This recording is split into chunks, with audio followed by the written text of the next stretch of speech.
again because I love dealing out the hands on with Rayman.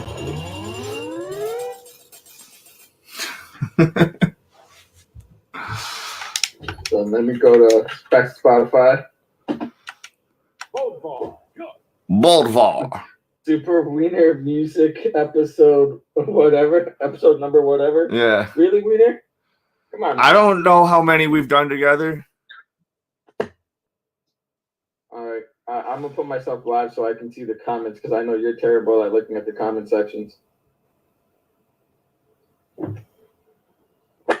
No, I look at it, and I got my screen set up better now. I think Jake might be taking a nap right now, a little nappy nap. Ooh, potato salad.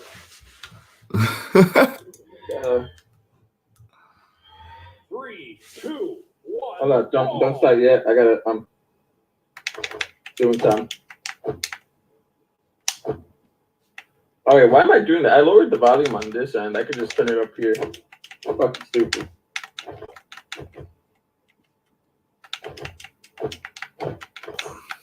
Alright, I'm good to go. Let's go. If I lose, I am trash because Bardvar is one of the worst characters ever. Dude, I don't like him already. Oh yeah, he is terrible. Oh hey, Jackson, do you want to join us on Brawlhalla right now while we wait for Jake? He's my co-host. Oh, yeah, sure. Give me a second.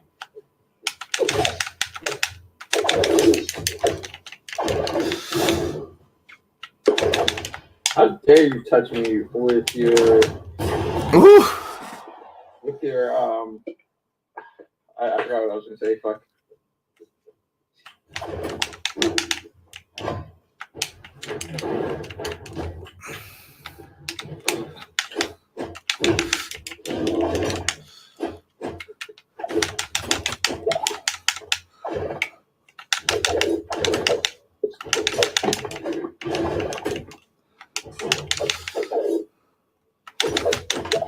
Ooh.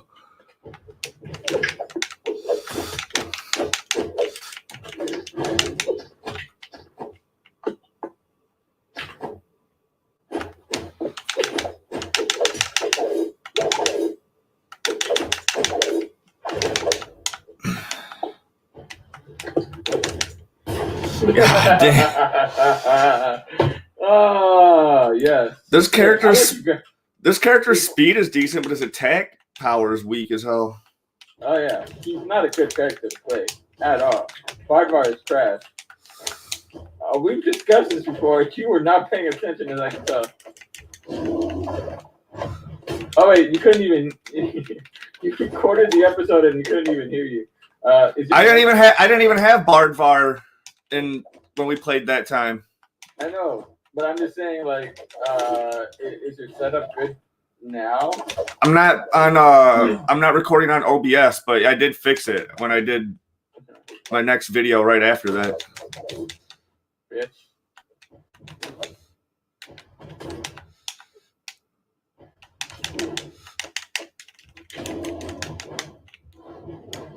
Damn, that got me. I'll give you that one. And just like a bitch, just going after that shit.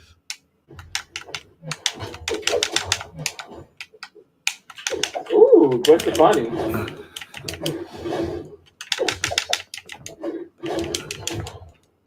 God damn. Take that shit. GG, say it. GG, come on, let's go.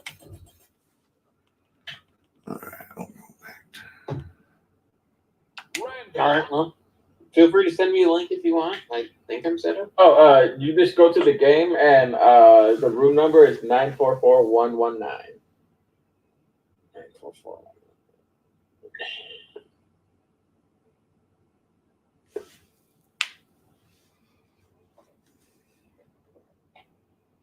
Are you choosing random too?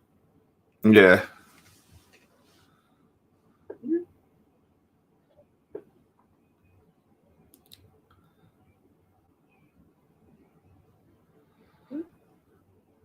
Are you playing? Are you on your phone or are you on your PC?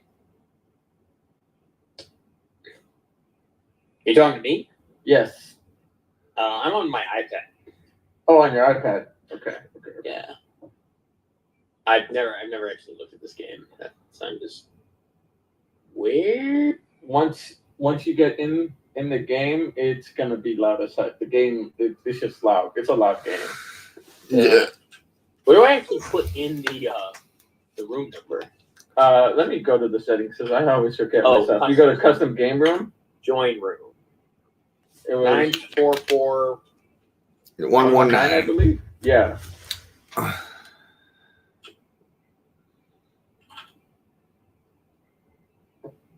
944-119. Hey, Timon, can you get out and get back in so I can be the leader again? Thank you. You are the best, Timon. Mongoon 93. Rana.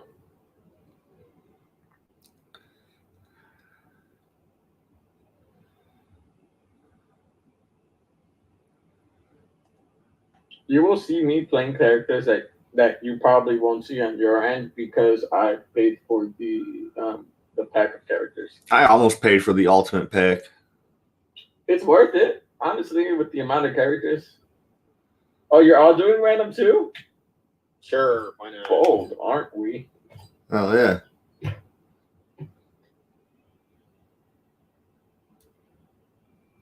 Okay, I got Shark Guy. Shark Guy's decent. As I'm listening to No Doubt, I will beat the shit out of both of you. Oh shit. Okay. I have to actually Let's figure just- out control. Let's gang up on Tony's I'll give you bitch. time. I'm not gonna be rude and not let you not figure out the controls. As Simone beats the shit out of you. Hell no, I just now attacked him. Oh no, I'm the shark. Oh, you're the shark. Oh, so you just randomly attacked everybody. Well, I'm learning. You gotta give people some room though. All right. Okay, so this is basically Smash. Yeah. This is basically Smash. I think I told you before last time. Whoa! Can I get that back? No, you threw it and it landed outside of the area. Dude, what Ben 10 planet is this? I don't think it's a planet. I think it's supposed to be like the power source of the Omnitrix. But I don't know like exactly. Oh, you have two different weapons, by the way.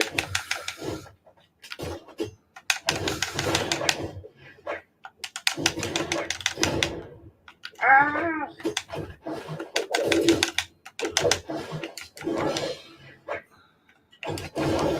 This is bizarre.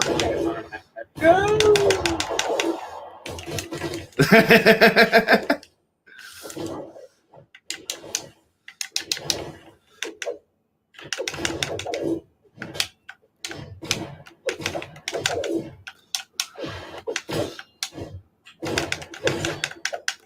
Don't fuck with me, I'm trapped.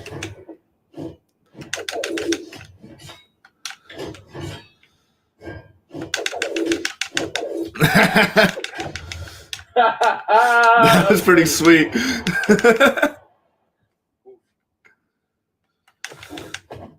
so you got a certain number of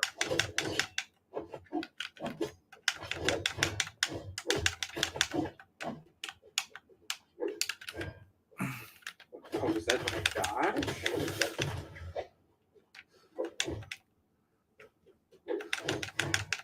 Oh, come on. Oh, God. Are you the pirate? You're the pirate? Yeah, that's Tony. Yeah, I'm fucking everybody up.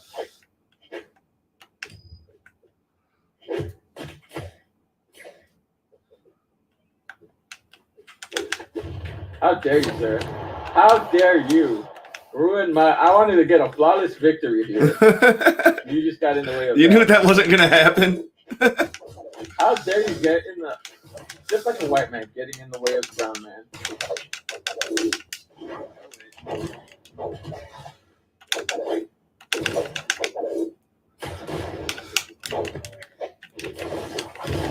Oh God!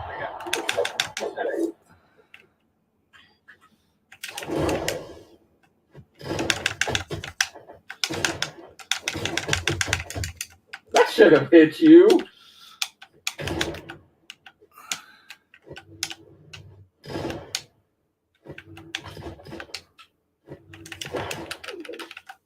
You like that one? Oh, That's good. That's good, right? I'll feel that one in the morning. You know, I'm tired of this guy. Fuck him. I don't like the gun. Why? Because it took you out twice. No, I don't like using it. I'm usually good fighting against it. I didn't know you could fucking lasso me up. You didn't know I could fucking grab you like Scorpion.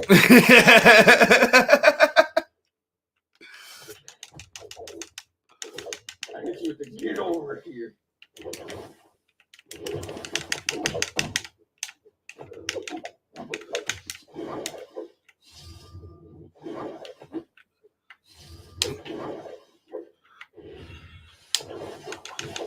Man. Hey, he's cheating. He threw dust in my eyes. Oh, you got lucky on that one. It may kick me from the game, but I am doing something. Work.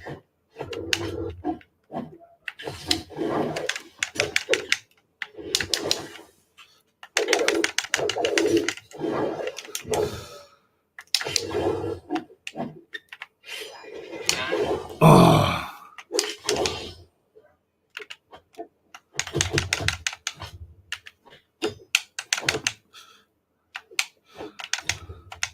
Oh, it did kick me out.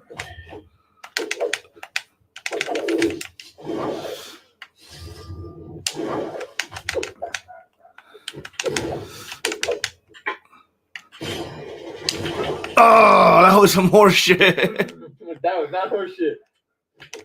No, because my attack should have hit you. No, it didn't. It shouldn't have. I blocked that shit. Oh.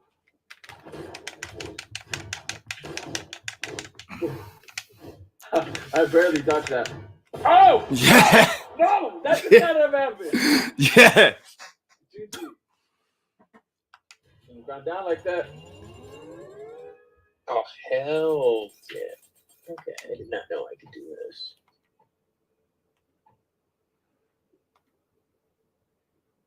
Alright, he says he's doing some home stuff. Yeah. To start without him? Should we start without him, or should we wait just a little bit longer, play a little bit more? What do y'all say? Anybody here on a time constraint? I gotta I gotta go to bed by like 10 or 11, but Okay.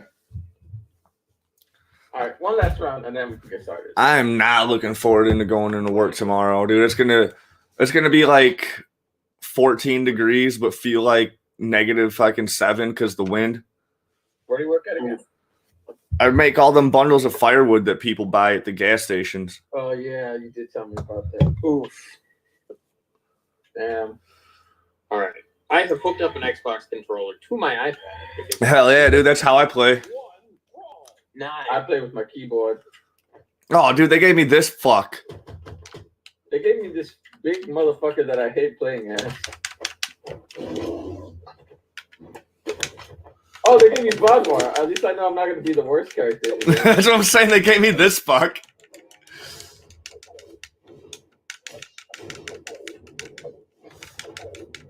Does that platform move? That one in the middle? No, but you can go through it. I know you can go through it. I was just worried if I had to. Concerned if I had to.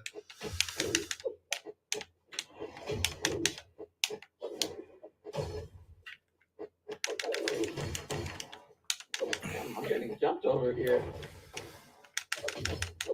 That dude kind of looks like a Ben 10 alien, but I know he's not.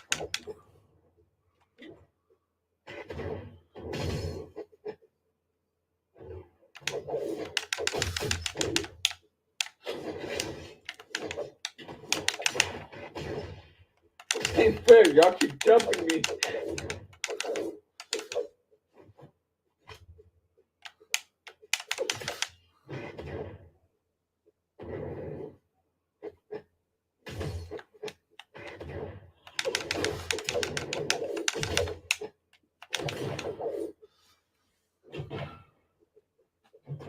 Oh my god, so much better with a controller.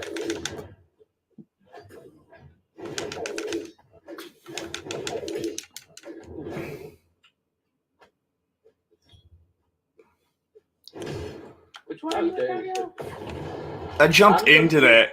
I tried to dodge it and I jumped into it. I'm the big gray monster looking thing. I'm the gray Godzilla, basically. Oh no! Oh! Oh, that was you. All right, now I know who I'm gonna deal most of the pain to now. Oh wow! Okay. These hands are ready to be for everybody.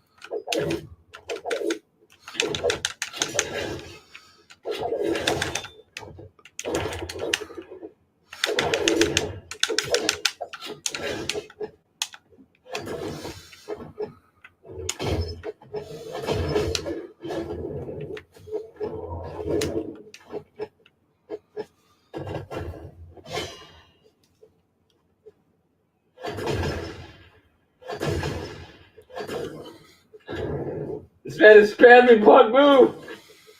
Yeah, I am. It works. It works.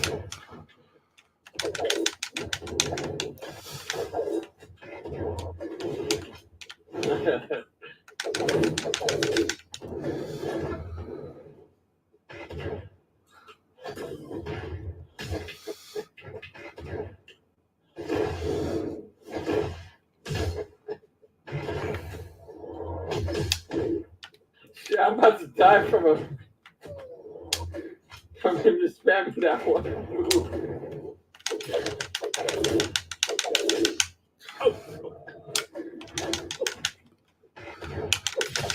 Oh! I feel triggered. I feel like I'm getting attacked purposefully. Shirley for just going after me. God, how dare you? I hate this character. I'm not good with him. And I know Timon is only staying in the background because he doesn't like playing with Barbar. He's afraid of losing.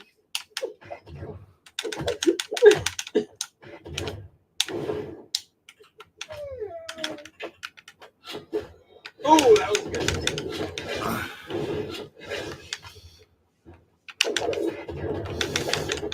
Ugh. Nice double KO. Oh, I beat both of y'all, Daddy. Oh shit, how much cut myself again? Woo.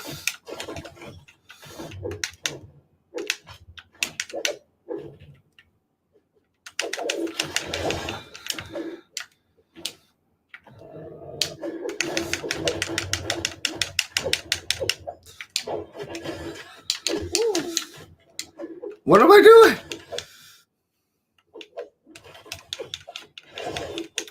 Yamato in the live chat says, "Ayo." What up, Yamato? Like from One Piece, not Yamato? No, because they all call One Piece trash piece. Well, they're trash. I know. Their opinions are more than trash. I know, they're like, they're just people who just don't have taste in the world. Aren't these the same people that put Sword Art Online in their top 10?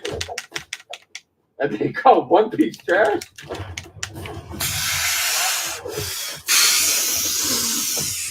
Ooh.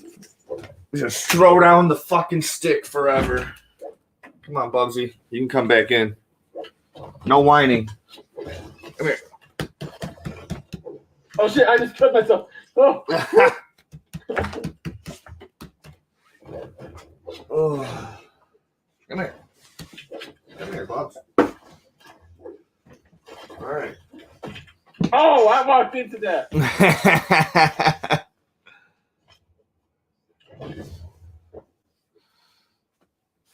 It's easy. Alfron. Oh, that was funny. That was funny. Not gonna lie. Oh shit. There we go. About to spam move. Oh. Come on, yeah. Come over here. Woo. Oh. Oh. Oh, fuck. Yes. Oh. Oh.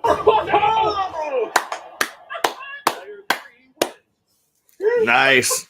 Nice. GG. GG. How do you say GG? X is usually it. Yeah. Oh, that's fucking great. Okay, I kind of like this. Yeah, it's great. It's a fun version. It's a free version of Smash. Yeah, with an Xbox controller, this is pretty fucking fun. Yeah, it's not bad, huh? Yeah. I was like, this is not going to be good if I'm going to be using a touchpad. But no, this is fun. Jetman. Go easy, boy. Easy. I never did that. It was all hentai Slayer and Wolford. Yamato, dude, it's never too late just to just jump into One Piece, man. Start fighting with no weapons. I don't have an issue with One Piece. It's just too long of a series for me to watch because I felt behind it. It's never too late to start One Piece. This thing about One Piece, it's not a catch-up game. You can watch it as long as you want. Like you don't have to be up with everyone else in order to watch it. Tonio rewatches it every 4 years. Okay, no. Oh, I know he does. Not every 4 years. I rewatched it like 5 times, and they were all at different times of One Piece. Like the first time I watched it, it was when it was in its 100 episodes in the United States, and I was watching dub, and so I rewatched it again in sub, and it reached 300 episodes. Up to the 300 episodes, I caught up. I rewatched it again. And then it got up to the 500 something episodes. I watched it again, and then I rewatched it again recently, the 5th time. And that's when it was 900 episodes, and it took me I think 4 to 5 months to catch up. It's 900 something episodes. It takes a long time to catch up. Yeah. Oh, but I'm so excited. We're about to get the backstory of Odin. Oh, it's gonna be so good. Oh, it's gonna be so good. I know. I've seen it in the manga, and I remember it. Yeah. Oh man, best boy Odin. Best boy Odin. Alfie says we should fight with no weapons. Fight with no weapons? Can we even do that? Let me check settings. Everything around me green, get the money. Or just like every time we pick a weapon up, we should just throw it. We can fight without weapons. All right. He said that's where true skill is shown. He says. All right, let's do this. I chose random. I'm not even picking my favorite characters. Usually, I pick Rayman or Zariel, but I've been just going with random characters. I've been going with characters I don't play with lately, or let the chips fall where they may. Hey, hold up. Okay, I thought I was listening to the clean version. You're rewatching Naruto, dude. That's just as long as One Piece. If you add in all the Shippuden and Boruto. Naruto's 400 episodes, 400 to 500 episodes altogether. If you add in Shippuden and Boruto, dude, it's the same length. I'm adding Shippuden. Regular Naruto is over 100 something episodes. Regular Naruto's 220 episodes. Shippuden's 500. That's 720 episodes. Then you add in Naruto's 100 something. It's 112 episodes. 220, including filler. It's 112 episodes. I don't know what the fuck you're smoking. 220, including filler. You stopped smoking weed and started smoking meth. 120 is after they finish the fucking hunt for Sasuke, dude. And they do. Okay, I think you might be right. I think I'm only considering. I think I'm only doing up to a certain arc. I don't think I'm doing all the episodes. Maybe you're right, probably. So with Naruto and Shippuden, that's 720 episodes. Then you add Boruto in the mix. That's like at like 150 fucking episodes right there. So like it's almost just as long as One Piece. Yo, I don't like this fucking guy. I'm a horrible character. Wait, I turned off gadgets. Why are there gadgets? Oh shoot, yeah. Even if you just kept on going at it. Oh, maybe gadgets is just like the bombs and shit. Oh yeah, I'll probably have to turn that off. I'm gonna stop using weapons. Have you? Yeah. Once I realized that, I quit too. What is this, pinball? Oh! Hit you with the sucker punch. Indeed. you thought you could hit me with the sucker punch. I literally beat him off of you so you could beat the shit out of me. Oh fuck! I killed myself. Not gonna lie, I killed myself right there. I messed up. Ooh, I love this song.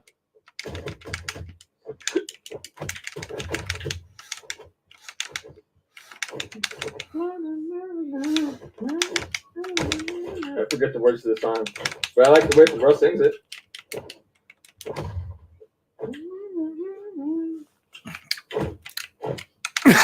We should have hit each other with that. Yeah, it should have been like a Naruto or Dragon Ball Z version.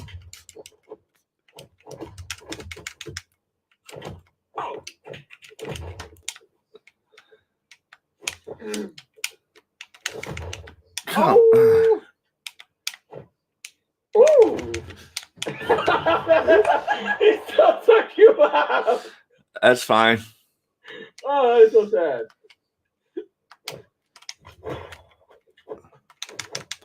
Oh! No! Don't take my kill from me. No! God damn it. No! Oh, I'm about to beat your ass!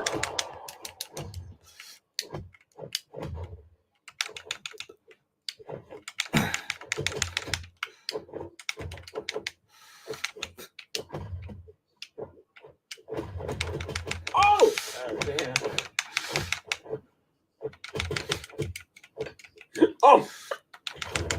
Go ahead. Hit that guy. What the fuck? Hold on. Let me take this. I don't know how the fuck I picked up these gloves. Alright, now I'm good. Oh, what the fuck? You! How dare you? Just do that to me. God! Oop. Oh! No, One Piece is 950 something episodes right now. It is currently in 1,000 on the 1,000 mark in the manga. I think it's at like 1,002 or 3 chapters. 1,002. Oh no! No! No! No! No! It's literally the 1,002. How the fuck is the anime at 1,000 episodes and the manga just reached 1,000? That don't make sense, bro.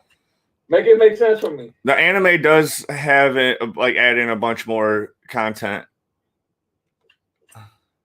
No, they add 2 chapters, but they don't add like a whole bunch of content. They showed what happened during the time skip, dude. The manga doesn't. Yeah, but like I said, they add some stuff. They don't add a lot.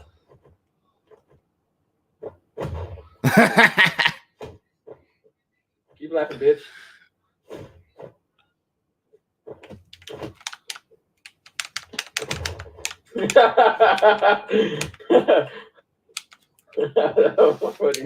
No, I had bad timing with my punch. I don't even know how I did this. I do like One win. this. Woo. GG. What's funny is I cost the least amount of damage because this guy is not attack heavy. He's not a heavy attacker. And he's shitty. She. I can play smart. She. Shitty.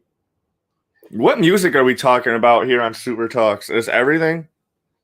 It's gonna be in general. But yeah, like why the fuck can I hear myself like echoing? Sorry, excuse me. I'm sorry. That was disgusting of me to burp right now. What was Wait, I are gonna say? you on your podcast now? Are we doing that? No, we are not on the podcast. Oh, no. I'm recording live because when we do these crossovers, I like to just add in a little extra content. So I'm recording live on Weinercast right now. Yeah, he likes to do the before the scenes and the behind the scenes, basically, of my podcast. Gotcha. We still do talk about wild shit before and after recording. So yeah, we even keep on the subject, but like we literally we sometimes record for like 3 hours. And then we're still just chatting afterwards. Yeah, and we're still just chatting, playing video games afterwards. That's how much we have. That's how much we fucking talk, and we can just keep going about anything. Keep in mind, we also go on tangents. Like that anime trip episode, like I was laughing my ass off listening to it again because of the fact how many tangents we went and just like how much shit we were talking to each other. Yeah, that was fun. Like towards the end though, dude, I just couldn't fucking. I was so inebriated towards the end. You're always getting inebriated. I know, but that time usually I can still like hold it together, dude. At that point, I was just like, and I didn't drink as much as I normally do either. That's what felt weird about it. I was like, what the? Yeah, this man is funny. He will drink during his podcast and sometimes during mine, and it's hilarious. Yeah, because towards the end, dude, I just get sloppy. Dissolve. Yeah, like just seeing him dissolve. It's hilarious. All right, we'll play one more game, and then we'll get started on the podcast. I guess at 9 or something. Jeez.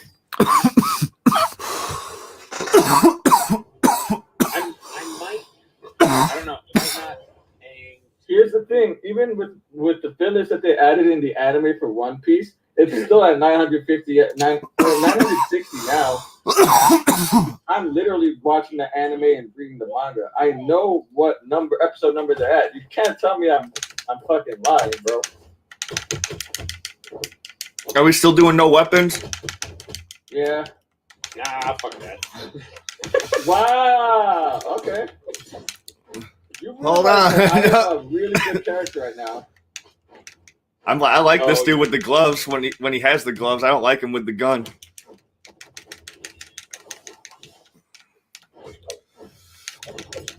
Oh, I might die.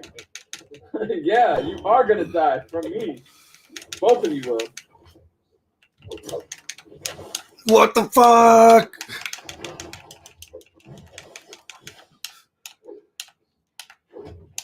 Oh, son of a bitch! Oh no! I told you I'm a really good character, and y'all wanted to do weapons. Yeah, why not? You will die a lot easier from me now, just to let you know. That's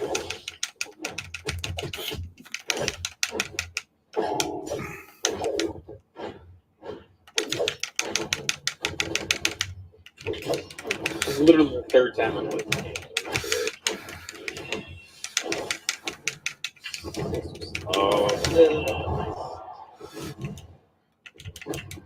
Ooh, that was lucky.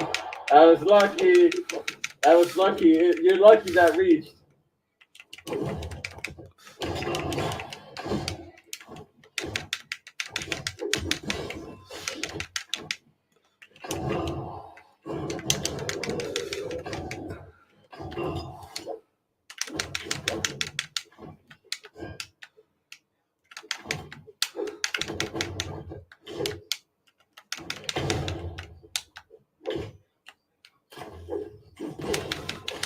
Gosh darn it!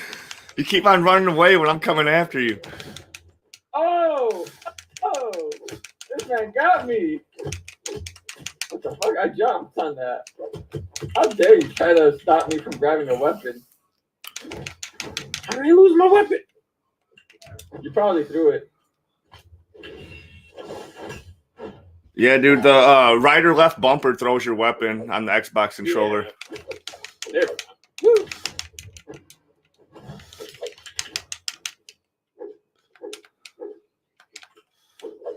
Good, your volume really high. Oh no!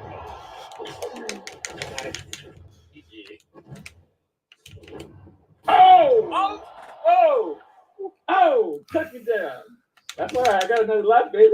I know, I'm And gonna you are lose. Burning out. That dude with gloves, though. He's awesome with gloves. I don't like him with the gun, but I'm not good at using the gun either. It's super fast with the gloves. Oh! Get back, get back, get back. Oh, oh! There you go.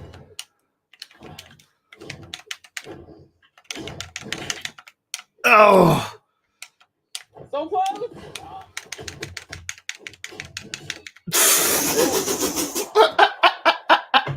I dare you. Try me again.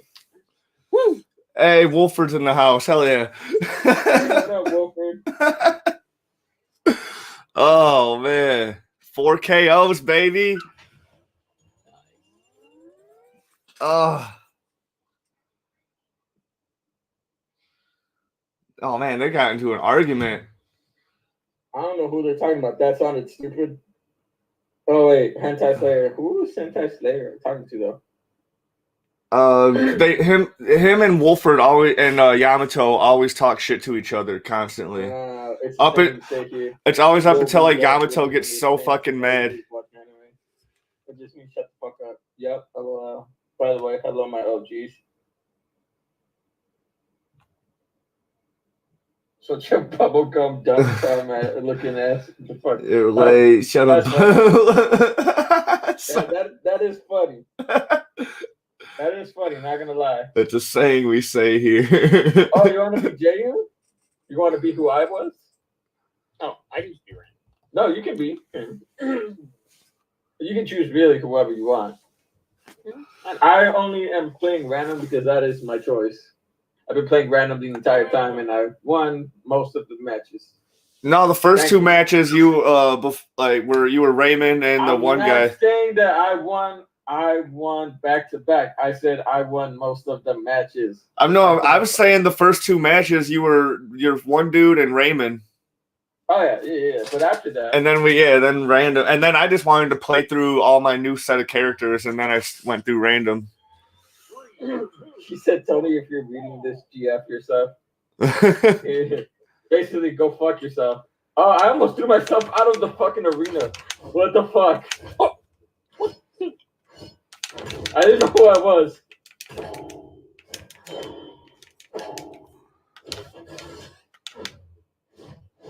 Oh, dude, you're Vector. He's good with Vector too, and he just figured him out today.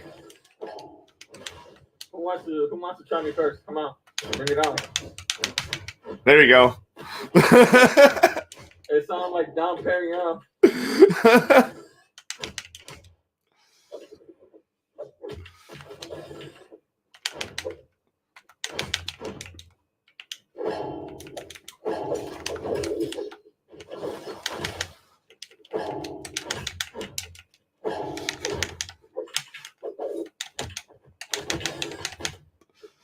Oh, this man threw his weapon and then just came back with another one.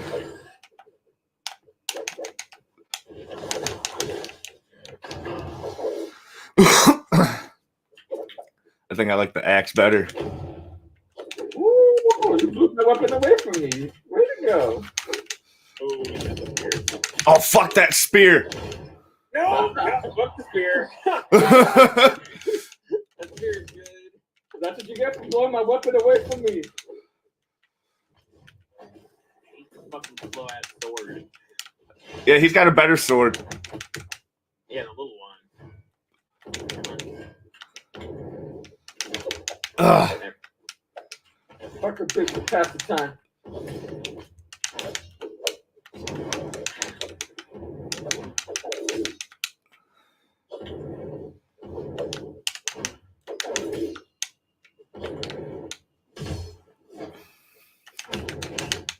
There we go. You gotta get him. He's still got 3 lives, man. We gotta fuck him up. You got 3 lives, dude. Shush. Not anymore. Not anymore. Okay, now you guys can. And now it's okay to text the fuck out of me. Just spam. What the fuck?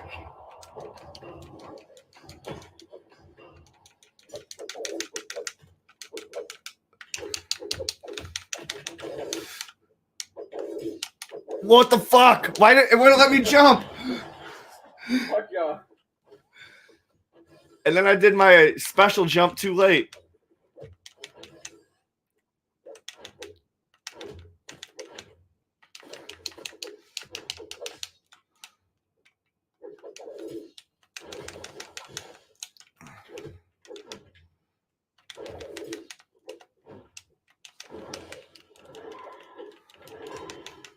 Oh, nice. Ow. Alright, who wants to try me now? Okay.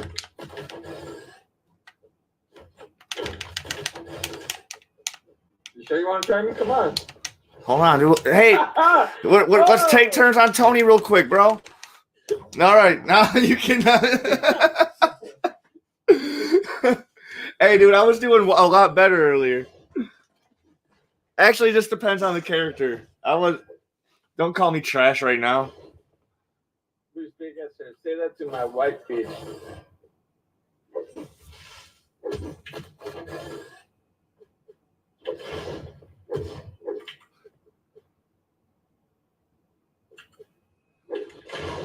I walked into that. Ah. He said, Timmy, these guys don't understand us boomers. I can't believe we're watching 3 boomers playing fucking Brawlhalla. How am I a fucking boomer? Yeah, you're older than me, so. Tony, I'm older than you, but I act younger than you, though. You're still in your 20s, right, Tony? I'm in my late 20s, but I act like a fucking someone. See, in but early yeah, 20s. you're still in your 20s, man. I'm in my early 30s, dude. I might be a boomer to them. They're like 18. I don't know. Fucking. Oh, fuck. Yeah. You were born in the 80s. You were born with the Gen Xers. Dude, I'm going to go back to playing some games. Actually, I got to tell you about this, Tony. It's some bullshit. But I'm going to go be playing games next week because it's going to be physically too cold for our machines to run next week. So I have like all next week off. So I'll be doing all sorts of content for you guys. But Tony, dude, I was trying to play Arkham Asylum. And there's something up with my like video card. Like it's like too old or something. I don't know. So I need to do a bunch of upgrades in my computer before I can even play Arkham Asylum. Ooh, I love this song. He didn't even hear me. He didn't even hear me. Oh, I did. I just didn't give a fuck.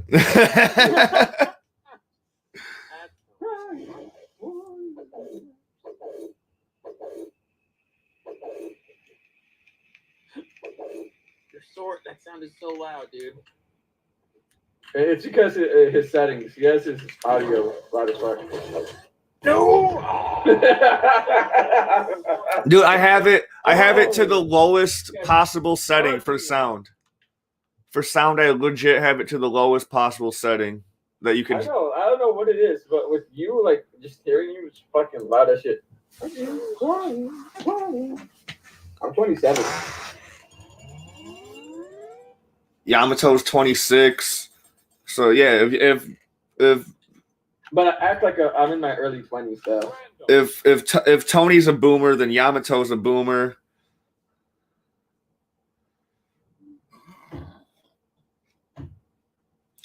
Dude, I'm not gonna lose at Chrono Trigger again, dude. Like, you guys are gonna watch me beef my characters up, and then we're gonna go back and fight. What the fuck's it? Lavos. Go back and fight Lavos, and we're gonna fucking. I'm gonna be victorious. I'm gonna redeem all my L's. You're not gonna redeem all your L's. I'm about to fuck you up right now. Not in this. No, this doesn't count, dude. Like I'm talking about in these super. Man, I'm Mirage. I might have a bad time. You're decent with Mirage. I'm this dude. I was. Jayun is good. I beat all of you with Jayun like nonstop.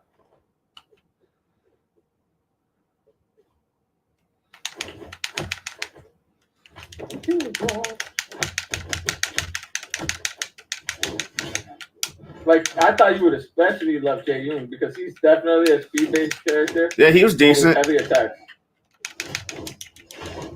Oh, this character. See that, dude? That's why I beat the fuck out of you guys with Jayun. He's really good. He's just a really good character.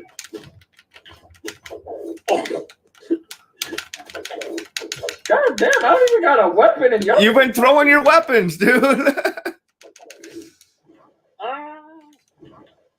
Fuck you, Timon. Oh, that was decent. I know it's decent. I made it. I did it. God damn. Yeah, this character. That character's decent. We all got pretty good characters right now. Yeah. That I like anyway. You got the best fucking character though. I just beat the shit out of you. I'm so sorry. That was awful. And they're gonna set me right next to you. Yeah, it's like, man, I don't know what to do for you. Fuck, I just killed myself. Nice, you deserve it.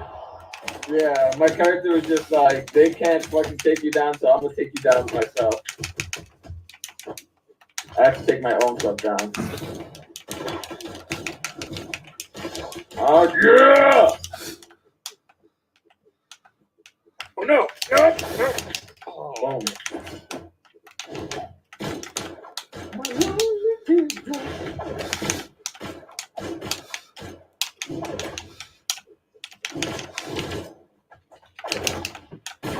God damn it.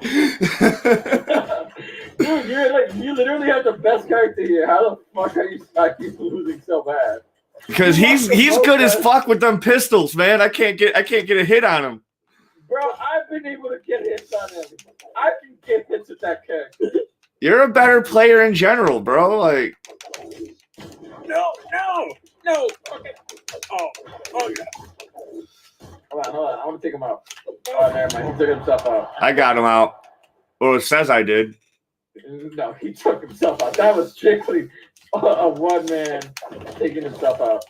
Hold on. Timon, back off. I'm going to fight him myself. All right, fine. This sight thing sucks. Oh, yeah. You know what? Get rid of it. Use a better weapon. Come on. We'll wait for another weapon. There you go. Take it. And now I will beat your ass.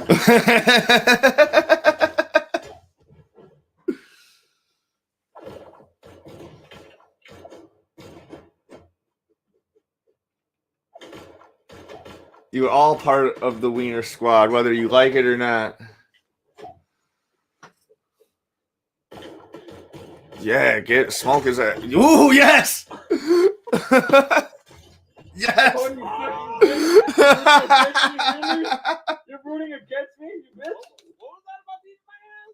Oh, it's gonna. I already took both of me down at once. So don't even try, B.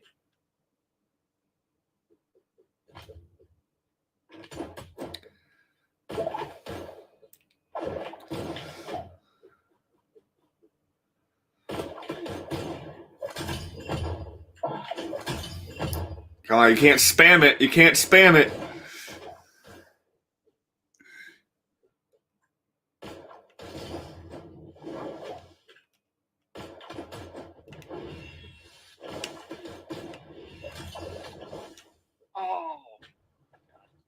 Oh!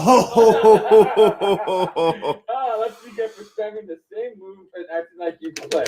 I don't care. I spam. I spam in this game. I camp in Call of Duty. I don't. Ooh, nice. No, I can't. I'll let you get that. Alright. Oh, fuck no. Fuck this weapon. I'm not about to lose my fucking life when you literally have the best character out of all of us. You know you can stop me from grabbing it, right? I wanted you to grab it. You're not giving me any pluses. This is more to your detriment, man.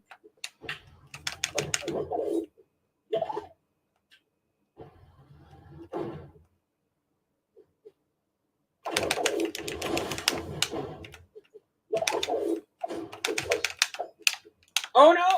Oh.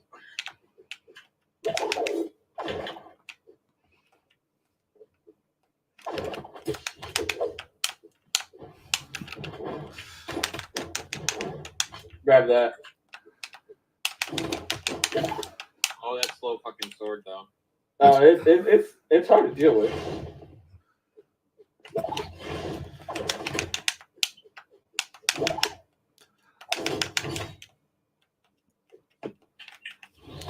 Fuck no! Oh!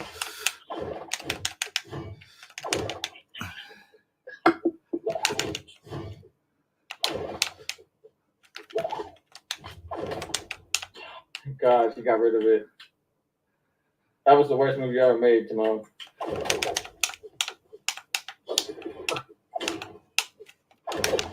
Oh. Oh. No, no, don't! No! Yeah. How? You were on the dark run. That should have instantly taken you out. No! I was sacrificed. GG, Simone, that was sweet. Honestly, I am not at my best right now. I play better than this. Technically, Tony yeeted himself, but still. I yeeted myself out of this fucking game. But then again, I'm not good with Mirage. It's a character that I'm not very good with. You just play. You played with it for the first time today. I know I'm up. It's 9 o'clock. All right, fine. Then Tony, you being loud? Yeah, too loud. He's the Prince of Elves. I'm not the Prince of Elves. No, that's not. Oh, maybe I guess if I'm the King of Elves, you're the Prince. I don't know. I don't know. I normally play better than this, but at the same time, I'm not good with Mirage. I'm not gonna lie, Mirage. I'm not good with it. Hey, Antonio. So what is the plan here? Okay, we're gonna start recording now. All right. Because it's getting late already. Let's start recording. And at this point, I won't be loud. So I might only be able to handle half an hour. That's okay. This is probably only going to be an hour-long episode, anyways. Okay, so don't fucking make me laugh like you guys made me laugh last time. All right, I'm gonna cancel here. Thanks for letting me join. That was fun. Oh yeah. I'll definitely be down for that again. Sometime. All right. Yeah. Brawlhalla is so fun. That's why I've asked you to join us many times. Yeah, it's fun. Well, now I have a better setup. Oh yeah. All right. So 5, 4, 3, 2. Hey guys, welcome back to another episode of Super Talks. Today, we're going to be talking about. Wait, what the fuck is going on? Hold on, it wasn't recorded for some reason. Dude, get your life together, bro. Oh, I know why it wasn't recording. I didn't set up the sound settings. Oh, I'm so stupid. Sounds like a personal problem. It really is, because I'm the one that I should have set it up earlier. A little small case of retardation. Listen, get the fuck out of my face. All right, there we go. I'm good. I can be heard. All right, now for real. 3, 2. Hey guys, welcome back to another episode of Super Talks. Today we're going to be talking about music. I have a few topics that we're going to be talking about. With me today, we have our regular guest, damn near a host as well, Timon. Oh, I would never want to be a host of Super Talks. I wouldn't be able to do it justice. How dare you? We love you here. I know. You guys are way more professional than I am. No, we're not. We're not. We're not that much professional. we aspire to be professional, but we're not professional. Don't get it twisted. That's why all of our episodes are explicit. Explicit. All right, and we have a new guest with us, a first in the Super Talks. His name is. Wait, do you want us to call you by your name, or do you want to have a secret name? You know what? I'll go. My name is Uncle Ford. Uncle Ford. Uncle Ford. You have Uncle Ford with us, and now I'm going to need to remember that I have to call him Uncle Ford during this entire episode. Yeah. All right. All right. So yeah, like I said, we're going to be talking about music. I have a few topics. Oh, and before we go any further, Jake, my co-host, he will be joining us later. He is just not able to join us at the beginning of the podcast. He'll probably be in halfway through, maybe. No Dalen, no peace. No Dalen, no peace. fuck up, you piece of shit. And there's the explicit rating. Yes, that is exactly where it goes. I'm gonna turn y'all down because apparently, like in the vocals, you guys are louder than I am, and I don't know why I'm not that loud. I don't know. All right, so we're gonna start off with the first topic, and like, what is your first memory of like first like really getting into music?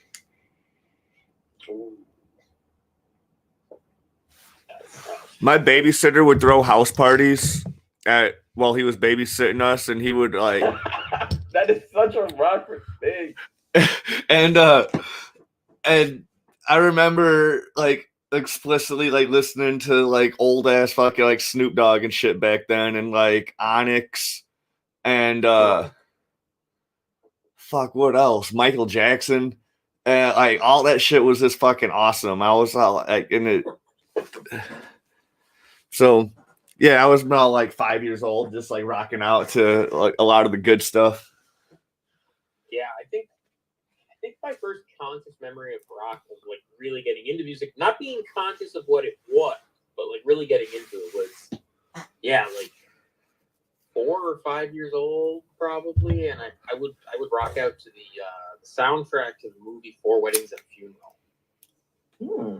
Okay, which was not like bad. It was like a bunch of like very like classic 80s stuff. But yeah, that's probably my first.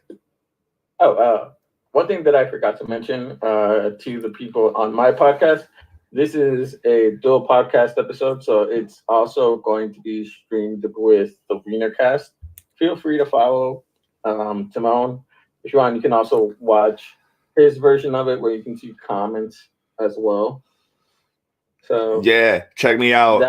Yeah. YouTube channel Team Weiner. Yes, Team Weiner. Yesterday, I started a new series called Timon's Put-Ons, and it was episode 1, Lucky Boy's Confusion.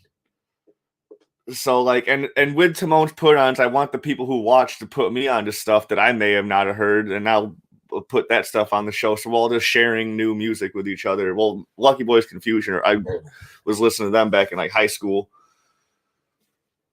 but they're still one of my favorite. I guess they'd be a local band because they're from Deerfield, Illinois. Oh, damn. So I guess they'd be a local band. But I knew they toured nationally and have albums and fucking whatever, all that good stuff. So like, they even gave me a ride home from a show they did here in town. I was stranded.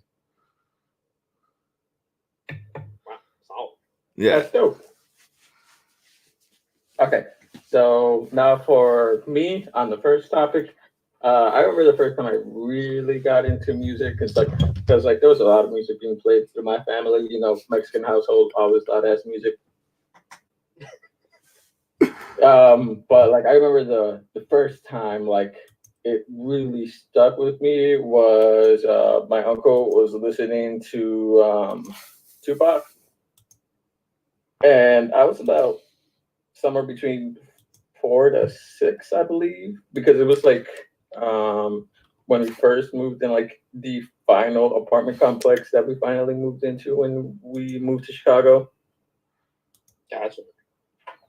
And I remember like just him, he had his like Tupac All Eyes on Me poster, him like getting fresh, getting ready for like going out and shit.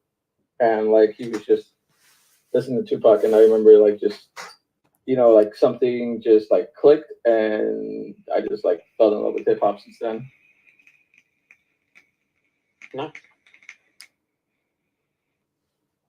All right, and all right, so that's basically the first topic. For me, like the second topic that I had in mind was like, what are like the genres that you most listen to, and like how have they affected your like, or like the original genre that you listen to and how it affected your music taste?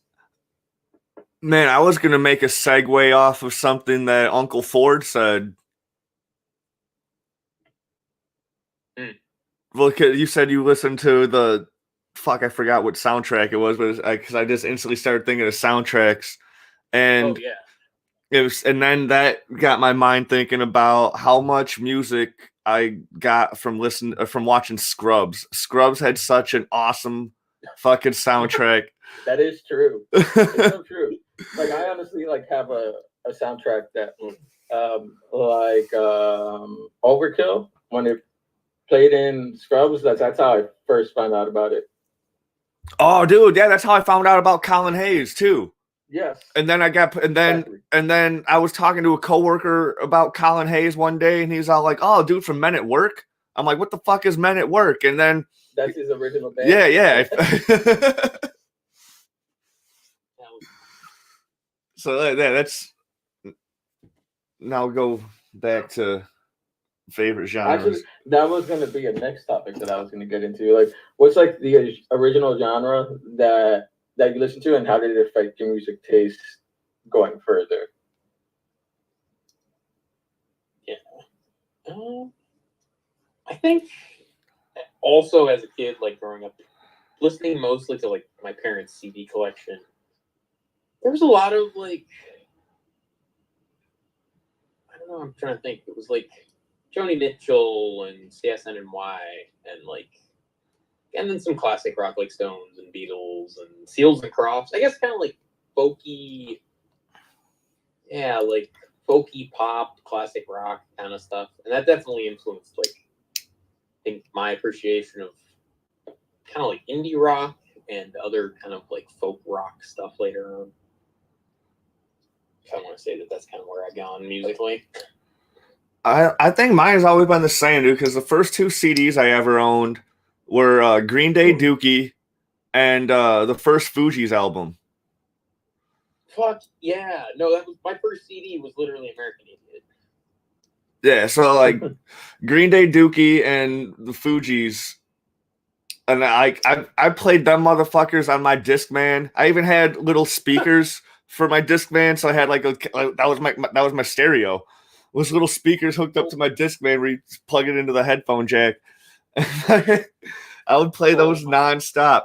But then, like, and then I became a juggalo, like right around 6th grade. I was listening to Insane Clown Posse. Bro, you fucking disgust me.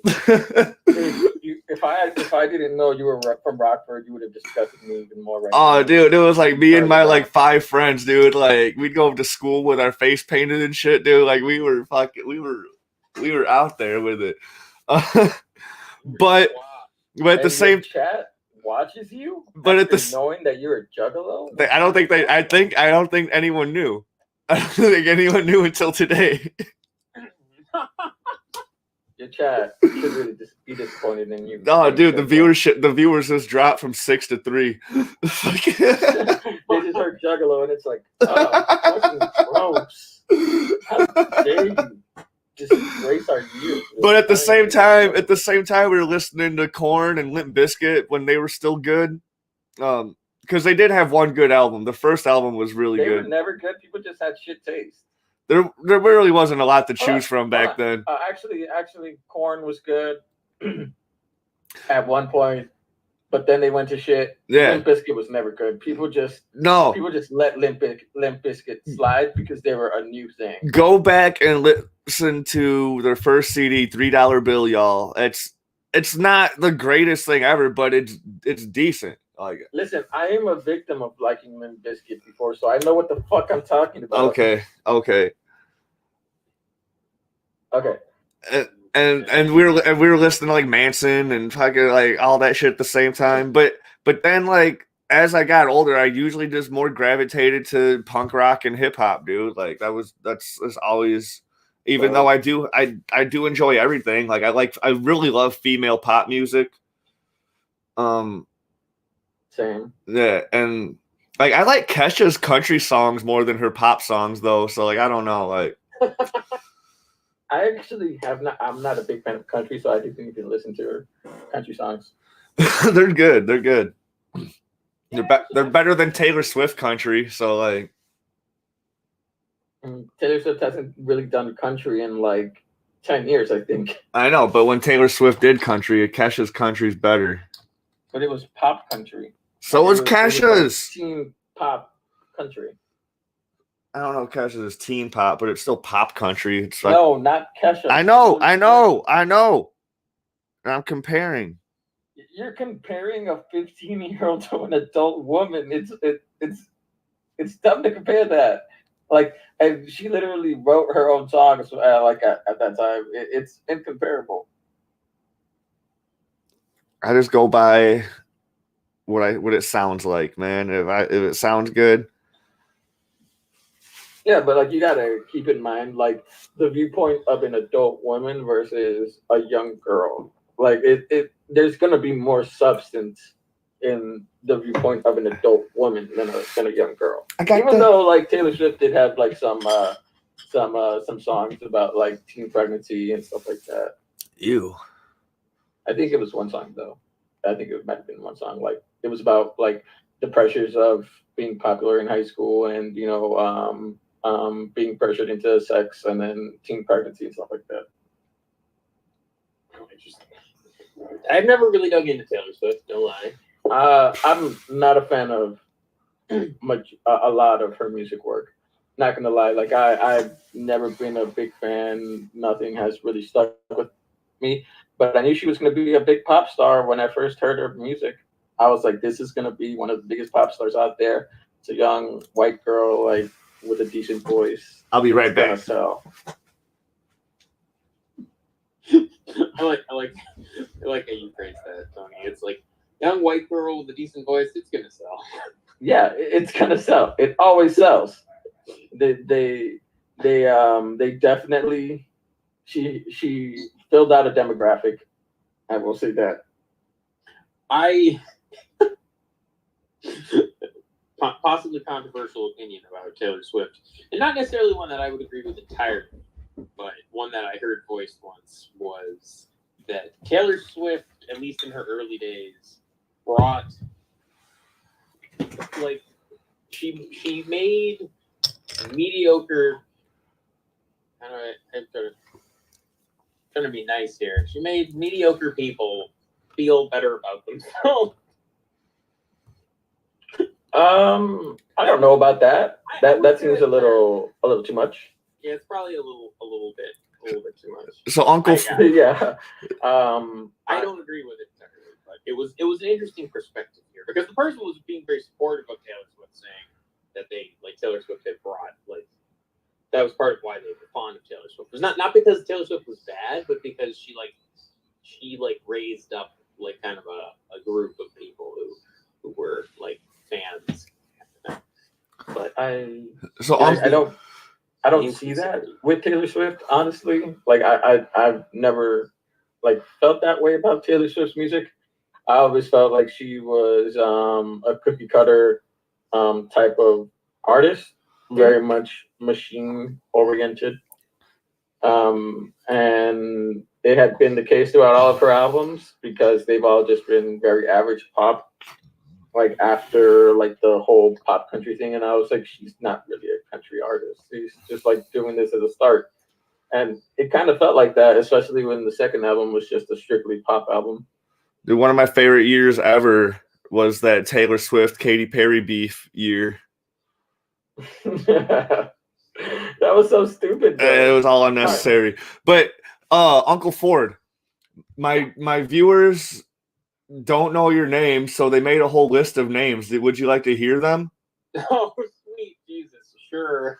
All right, the first one, Wolford said Uncle Porn with question marks.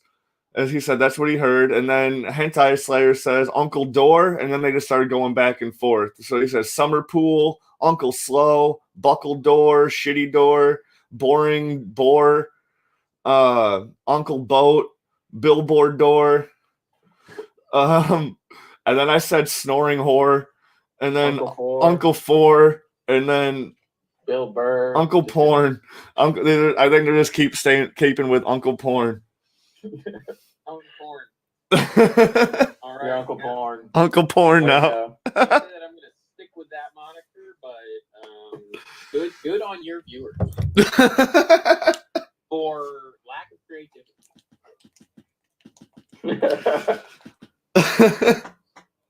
Well, you're saying they could do better? Oh, much better. God. They should be able to do better, honestly. Yeah, Not gonna lie. They'll do better than that. Come on. Especially two of them being from New York. Oh, fuck yeah. Wait, are they really from New York, or do they say they're from New York, but they're really like from a city outside of New York? Actually, I never asked that question. Yeah, get the fuck out of here. If you're from Secaucus or like somewhere outside of New York, go fuck yourself. You are not from New York. You're probably gonna find out like some of them are from New Jersey. Those pieces of shit. It's just like the people who say they're from Chicago, but they live in like Antioch or some shit. Exactly. I remember I got into an argument with one of Uncle Ford's friends about them being from Chicago. I forgot who it was, but they were like, "Oh yeah, Chicago," and they were like from a little suburb outside of Chicago. They were in a little suburb outside of Chicago, and I was like, "You're not from Chicago," and I got very loud, and I was like, "Oh shit, I did not mean to get that loud." Knowing you, I can picture this. I even feel like I might remember it, and I cannot remember who it was. So I think it might have been, I cannot say, probably someone that you previously dated and are still friends with. I will say that. What, they live in like Skokie or some shit? No. I think they lived outside of like Rogers Park or something. Yeah, dude, they say they live in New York. New York, New York, New York, New York, New York. Tell me later, Tony, who you think it is. I mean, I kind of made it obvious right there. I think so. Okay. Getting married recently? Oh. Yeah. Well, but they lived in Rogers Park. Not the entire time. Okay, so going back to the subject. Off topic, yeah. Going back to the topic, you guys gave yours. For me, it started with like hip hop and radio and what my parents listened to. I vibed with half of what my parents listened to, but I was pretty much given free reign to listen to whatever the fuck I wanted to. That's why, like, my first ever deep dive into music was hip hop, and I shouldn't have been listening to a lot of the artists that I was listening to. Like, I should not have been allowed to listen to Clips. I should not have been allowed to listen to Lil Wayne, 3 6 Mafia, UGK. Dude, same here. Like, I was like you got to keep in mind 3 6 Mafia, UGK, Lil Wayne, and a whole bunch like T-Pain, a whole bunch of other artists. They were around. They were starting out, and I was listening to them when I was around the ages of 5 to 10, like at the earliest of like when I started listening to them. Like it was around those ages, and I was listening to them. Yeah, there was a lot of stuff we should not have been listening to at our age. Yeah, there was a lot. Wait, what am I lying about? I don't know. Don't pretend I'm lying. I'm capping. You lying. Tony capping so much right now. Like, what am I lying about? I don't know. And then, like, I also, like I said, it was also the radio. So, like... Yeah, the radio played whatever. Dude, it like... The radio played whatever. And I got into pop music. Like, contrary to the popular belief that people think that I don't like pop music, because I do like out there shit, and I listen to a lot of variety. So whenever like I talk about certain things, I rarely ever mention pop music, but because I feel like it doesn't need to be mentioned because it's pop. Like everyone's at least heard something from it like once. Like I will say that as a little kid, I first heard Britney Spears, NSYNC, and like Backstreet Boys and all these, and I like specific songs from them. And then when Justin Timberlake went solo, I was a huge fucking fan of Justified. Like that shit was golden. Like there's not one bad track in that album, and I just remember listening to the fuck out of like the tracks from that album because I couldn't buy CDs. I was a little kid, so I was like on the computer listening to the shit while like illegally downloading it, and also like the car radio whenever we could. I would try to do put on like 107.5. Shout out to Chicago, 107.5 WGCI. Dude, Chicago Q101 was that fucking station for me, man. That was 102, right? No, that was 102.3, right? No, 101.1. 101.1. Yes, that's what it was. And they played all the best rock hits, dude. Like, yeah, it was 101.1, and it was WGCI. It was Kiss FM, and what was the other one? B93. I was always more of a 93.1 XRT type of guy. Yeah, like and also I had a friend who moved in from he moved from Cali, and I befriended him, and like he got me into like Fall Out Boy, Blink 182, and a whole bunch of the pop punk scene that was happening in like the middle 2000s. Paramore and stuff like that. That's when I got into pop punk. But when I was mainly listening to hip hop, like which was my first real genre that I got into, that's when I got into R&B, soul, like funk and all that shit. And I really did deep dives into that, and eventually it led to also the classic rock stuff, pretty much everything from the 80s, and then I wound up and then when I got into the pop punk stuff, that's when I also was getting into the grunge scene. So like a lot of like Alice in Chains and Nirvana and Pearl Jam and Soundgarden got into my life, which was in the mid 2000s, which is way after the scene fucking ended.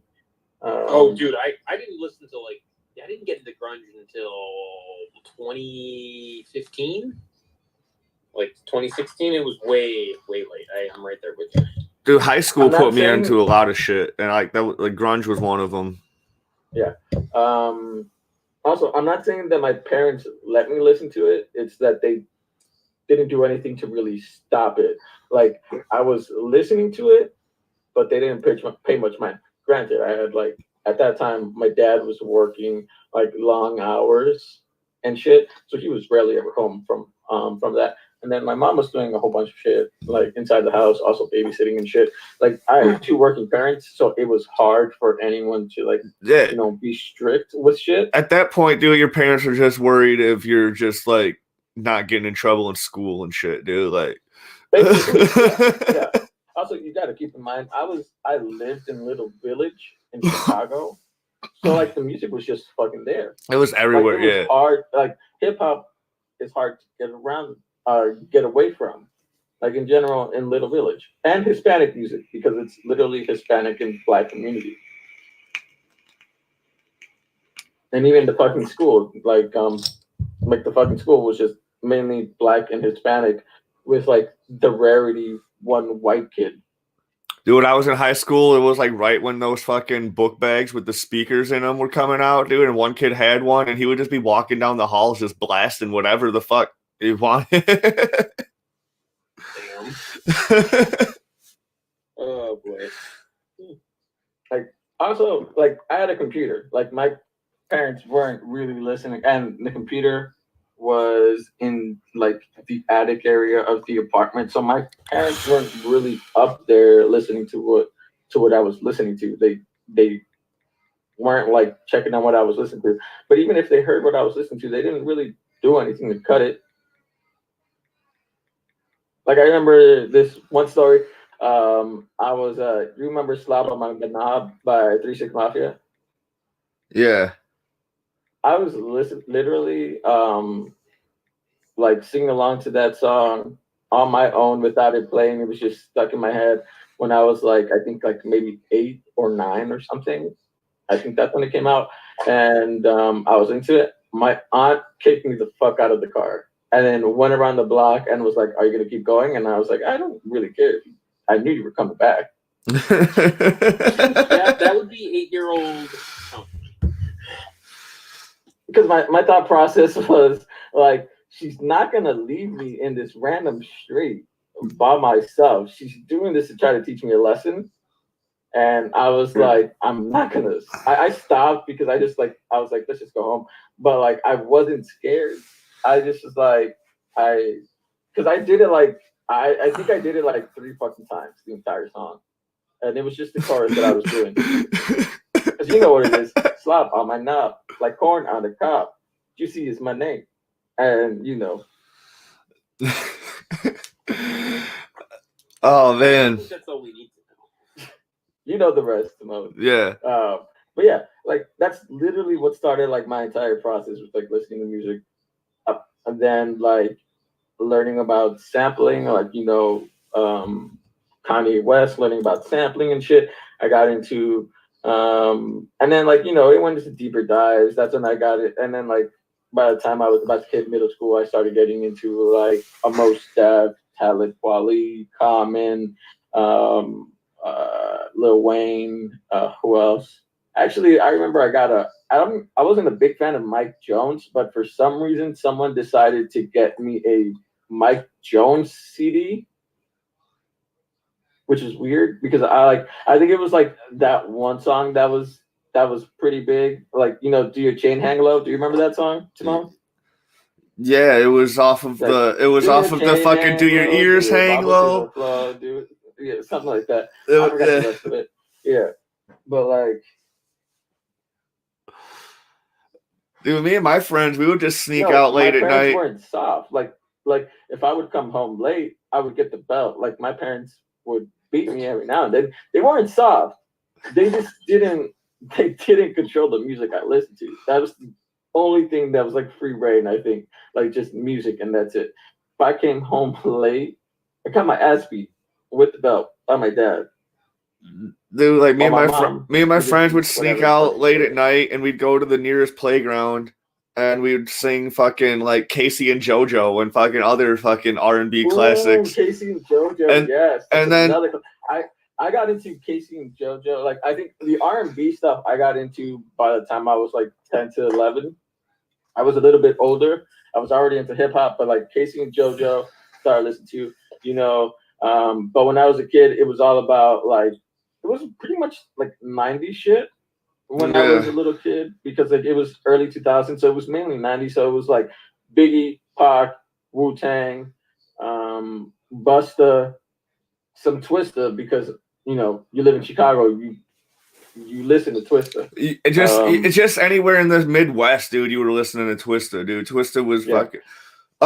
Actually, a rapper from Rockford. I went to high school with him. His name is White Boy. He got signed with Twista. He was in like 1 or 2 music videos with him and shit back then, dude. That shit was big. But he never represented Rockford in any of his songs. He always said he was from Chicago, and that pissed all of us off. I'm like, dude, I know where your grandmother lives, bro. Like shut the fuck up. That's just what it is because you can't just because people won't know what the fuck you're talking about if you say Rockford. It takes someone like let's say who can I say that really repped like a Nelly. Nelly repped the city, and no one was really listening to anything coming out of where Nelly was from, which is he's from Indiana, right? I thought he's from St. Louis. Isn't that in? No, that's Missouri. No, it's Missouri, yeah. Like St. Louis. No one was really listening to hip hop from St. Louis until Nelly, and he repped St. Louis. Yeah. Yeah, he made a whole fucking group called the Saint Lunatics, dude. Like. Yeah, and that's also leading to the radio. Nelly was heavy on the radio. Yeah. Like a Nelly, Ludacris, the Yin Yang Twins, Lil Jon, pretty much crunk music in general was heavy rotation as well. And then Dem Franchise Boys, if you remember them. Come on. I don't. You don't remember them? Oh, how fuck they. All right, I'm gonna play some shit after this episode. All right. But yeah, that's pretty much where it started. Then I like I said, I met a friend from California. He got me into the punk scene. The first thing like he got me into was Fall Out Boy, and I remember for my birthday he gave me a Under the Cork Tree record, which I actually enjoyed that, and I fucking listened to that religiously to the point where I pretty much memorized the lyrics to every fucking song in that album. And then that led to me to listen to Blink-182, Green Day, and other artists in that genre. But actually, you know what? The way I got into like let's say an Elton John and other art, or like Queen and other bands and artists of the 80s, is you remember the infomercials that would come on late at night for like classic rock albums? Yeah.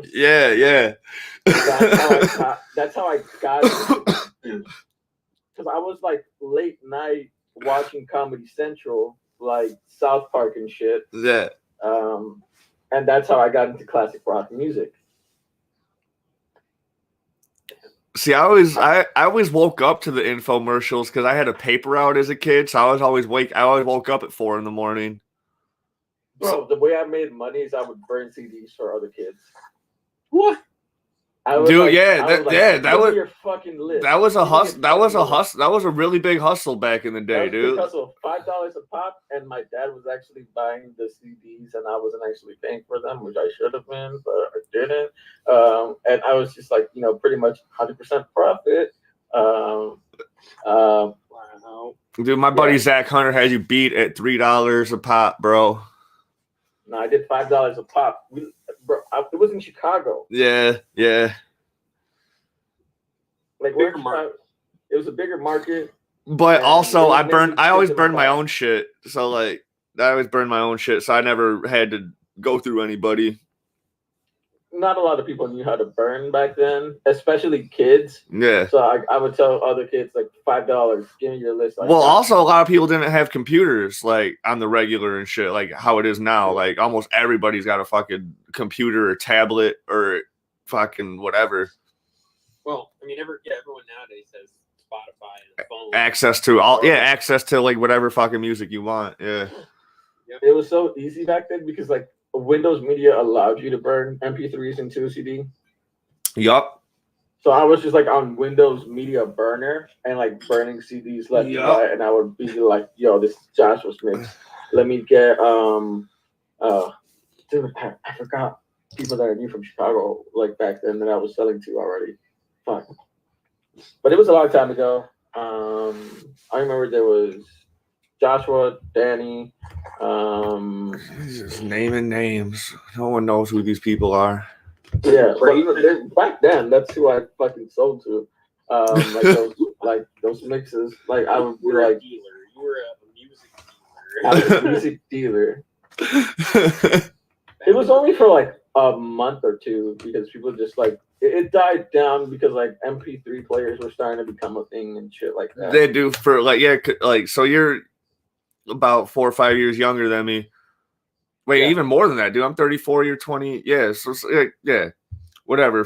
So like when I was in high school, like that hustle was huge. You know what I'm saying? Like that hustle was huge because like MP3 players were maybe just coming out like at the end of my junior year, sometime senior year. You know, like so that hustle never died when I was in school. That shit was nice.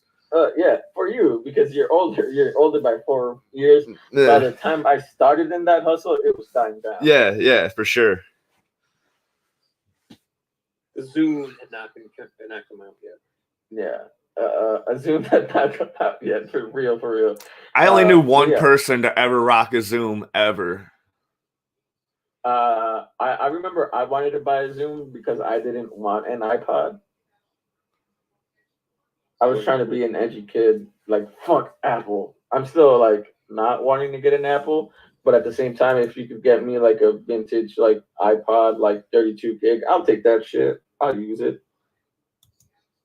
Oh, like a classic iPod, like a classic iPod with the one with the dial on it. Yeah. My dad has one of those. I'm jealous. He has one of those. Hey, I think I have a first gen Nano. Like, not bad. Yeah. It's only like 07. Yeah. My buddy had something. Hold much. At least the older ones. Oh yeah, no, it was small.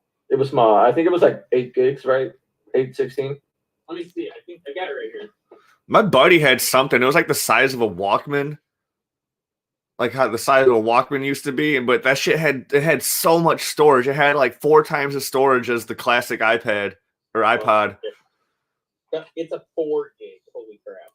Yeah. Okay. So it's even less than what I fucking thought. Oh my god! But this thing was my life. Yeah. 4 gigs though, dude. Like, what's a CD's like 700 megabytes. Right. So like the 4 gigs, you can get quite a bit of music on there, dude. For that little tiny like keychain. Like the quality that we had back then, because it was just strictly MP3 instead of like having like better audio quality like what we have now. Yeah. We actually thought that shit was good. Not gonna lie, it's a disgrace. Yeah, you get like 5 CDs on that little Nano, dude. That's what's up, dude. Like that's pretty cool. Yeah. You would have to rotate 5 CDs every time. But still, dude, like that's pretty cool. Like the iPod Classic, that's where you could store like albums. Like you could store thousands of songs in that shit. Which is why I like the Classic, and it was a cool design for back then. And like you could just store like as much as you want. Like I remember back when I was a kid, like just off my music alone, I had a file like over 1,000 songs.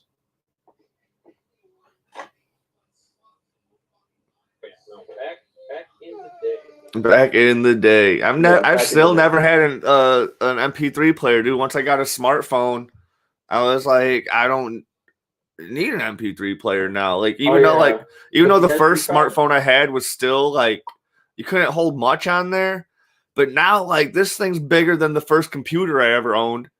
You know, and I can fucking fit so much shit on here. Oh, you know what was the most ratchet shit ever? When people would record on their flip phones the song that they set up as their ringtone. Oh, dude, yeah, awful. Yeah. Oh yeah. Like I remember I heard like Lil Wayne's Lollipop on a girl's flip phone, and it was recorded over the radio. And like you could hear that it was like the song playing in the radio, and that shit was the most ratchet shit ever. It was hilarious. Yeah, I don't even think I ever downloaded music onto my flip phone just because like the sound quality was just terrible. Oh, it was so bad. Like you play some songs on a Razor, that shit was horrible. The Razor was like the shit too back then too. Like Razor was the GOAT. Yeah. I used to have one. I used to have a thin Razor. Oh yeah. That motherfucker got stolen though. Dude, I had an LG. It was one of the latest LG phone models. I don't remember what exactly it was, but this motherfucker was a tank, dude. Like, I don't know how many times that thing fell in the toilet or fucking it fell out of my pocket and it just like sat in fucking snow and like got buried. And, like this motherfucker was a tank, dude. Like it went through so much shit. And then like you know what was the phone that I really wanted back then? It was the Sidekick. Sidekick? Yeah, that's that thing that you could flip it up and it could flip 2 ways, right? Like you could flip it up and have the keyboard, or then you could flip it up and just have the number pad, right? Yeah, exactly. Remember, there was actually a collab with the Sidekick and Tony Hawk. There was a limited edition Tony Hawk Sidekick. That shit was like, oh my god, the thing that everyone wanted.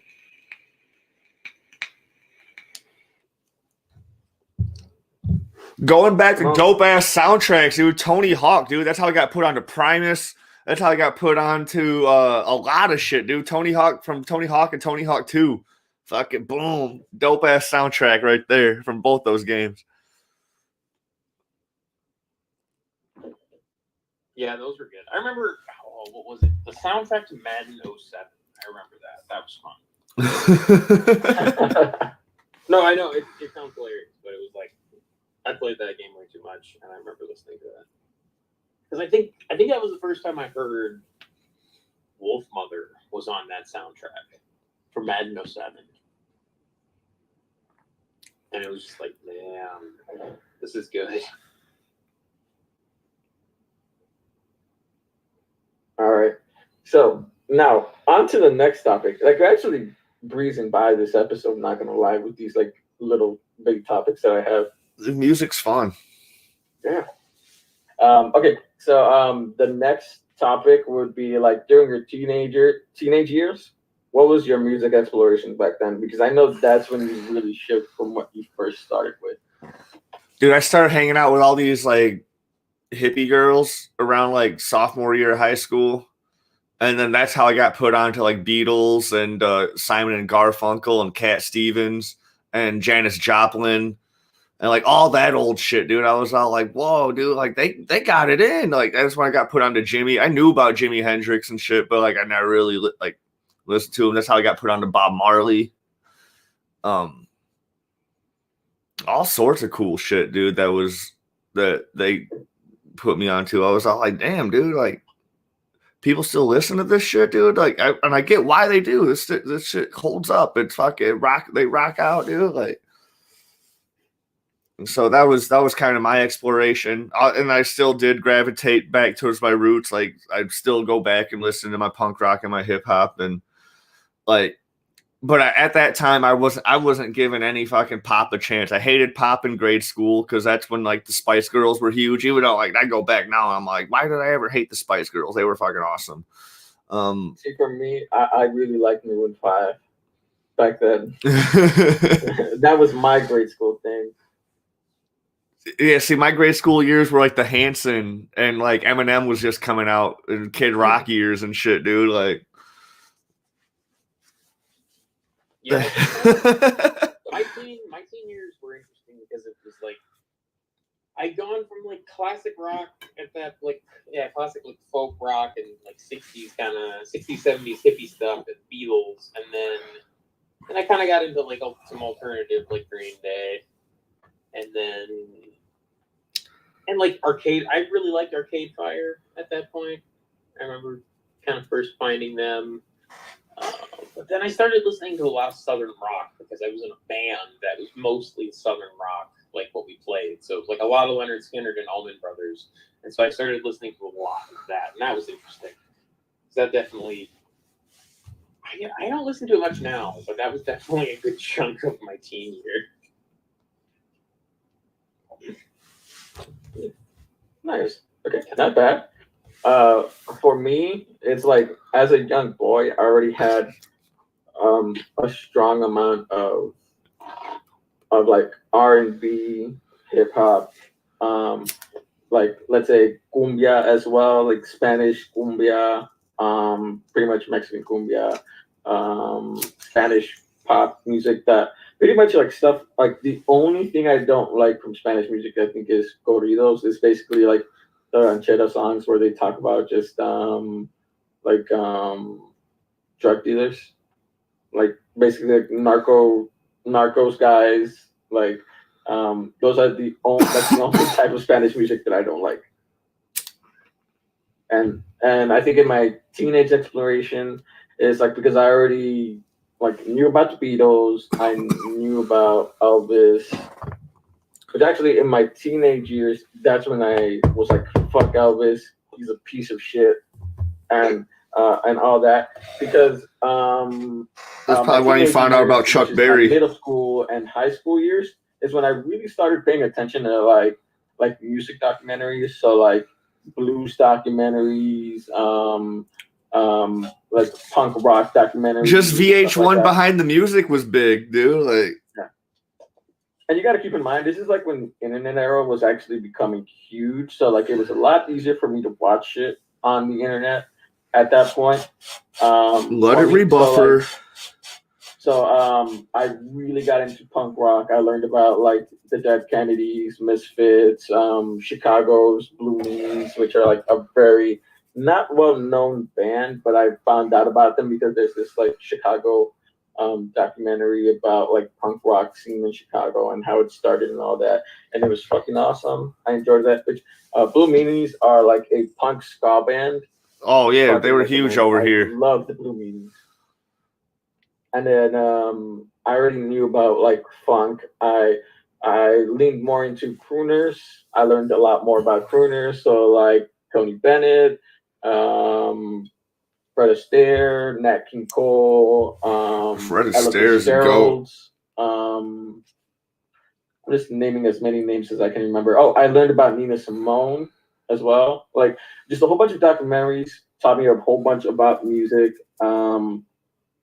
And I just got into a big punk rock like vibe back then, and also got into basically music from like the 20s to the 50s,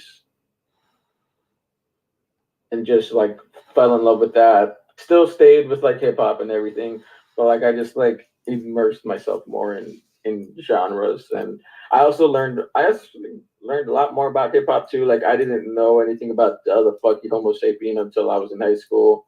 Same.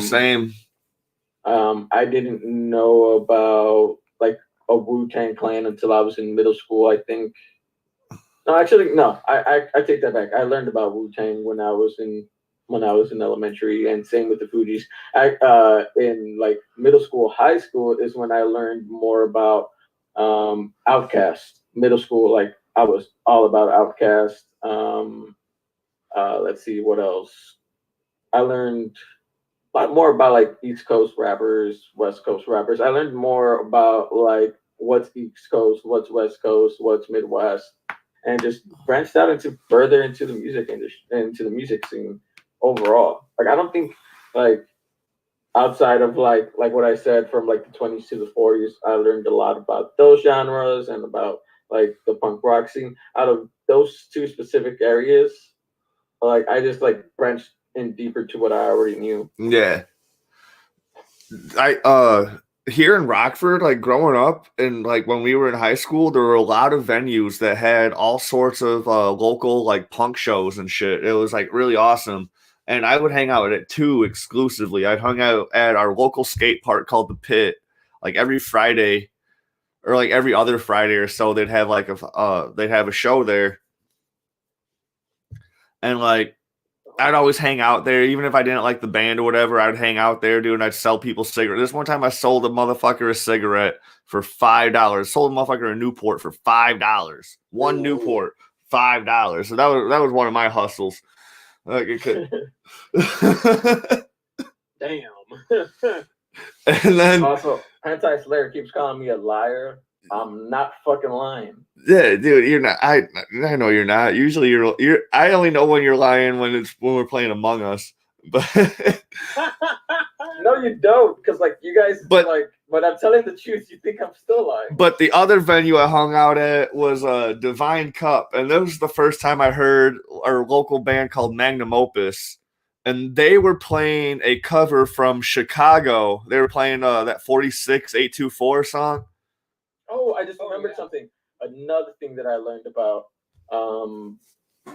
soundtracks and also musicals, and this was like mid high school. I learned about musicals and stuff like that. Yeah, like show tunes kind of thing. Yeah, like show tunes. Yeah, like I remember just like very much getting into those, and also just watching like Singing in the Rain, Pretty Face. My mom, sorry, not Pretty Face, Funny Face. The obvious is Mary Poppins. My mom had an XM radio in her minivan, and I would always cruise around in her minivan. I'd like pick my friends up, and we'd like just cruise around or whatever. I would put on the show tunes fucking station, not only because I enjoyed show tunes, because I was a theater kid, but I also knew they would fucking hate it. So like, solid logic there. So I would. That was a hard troll. Oh, yeah. Alternative music, indie music, all that shit. all of that stuff I learned during like my teenage years. I'll be right back.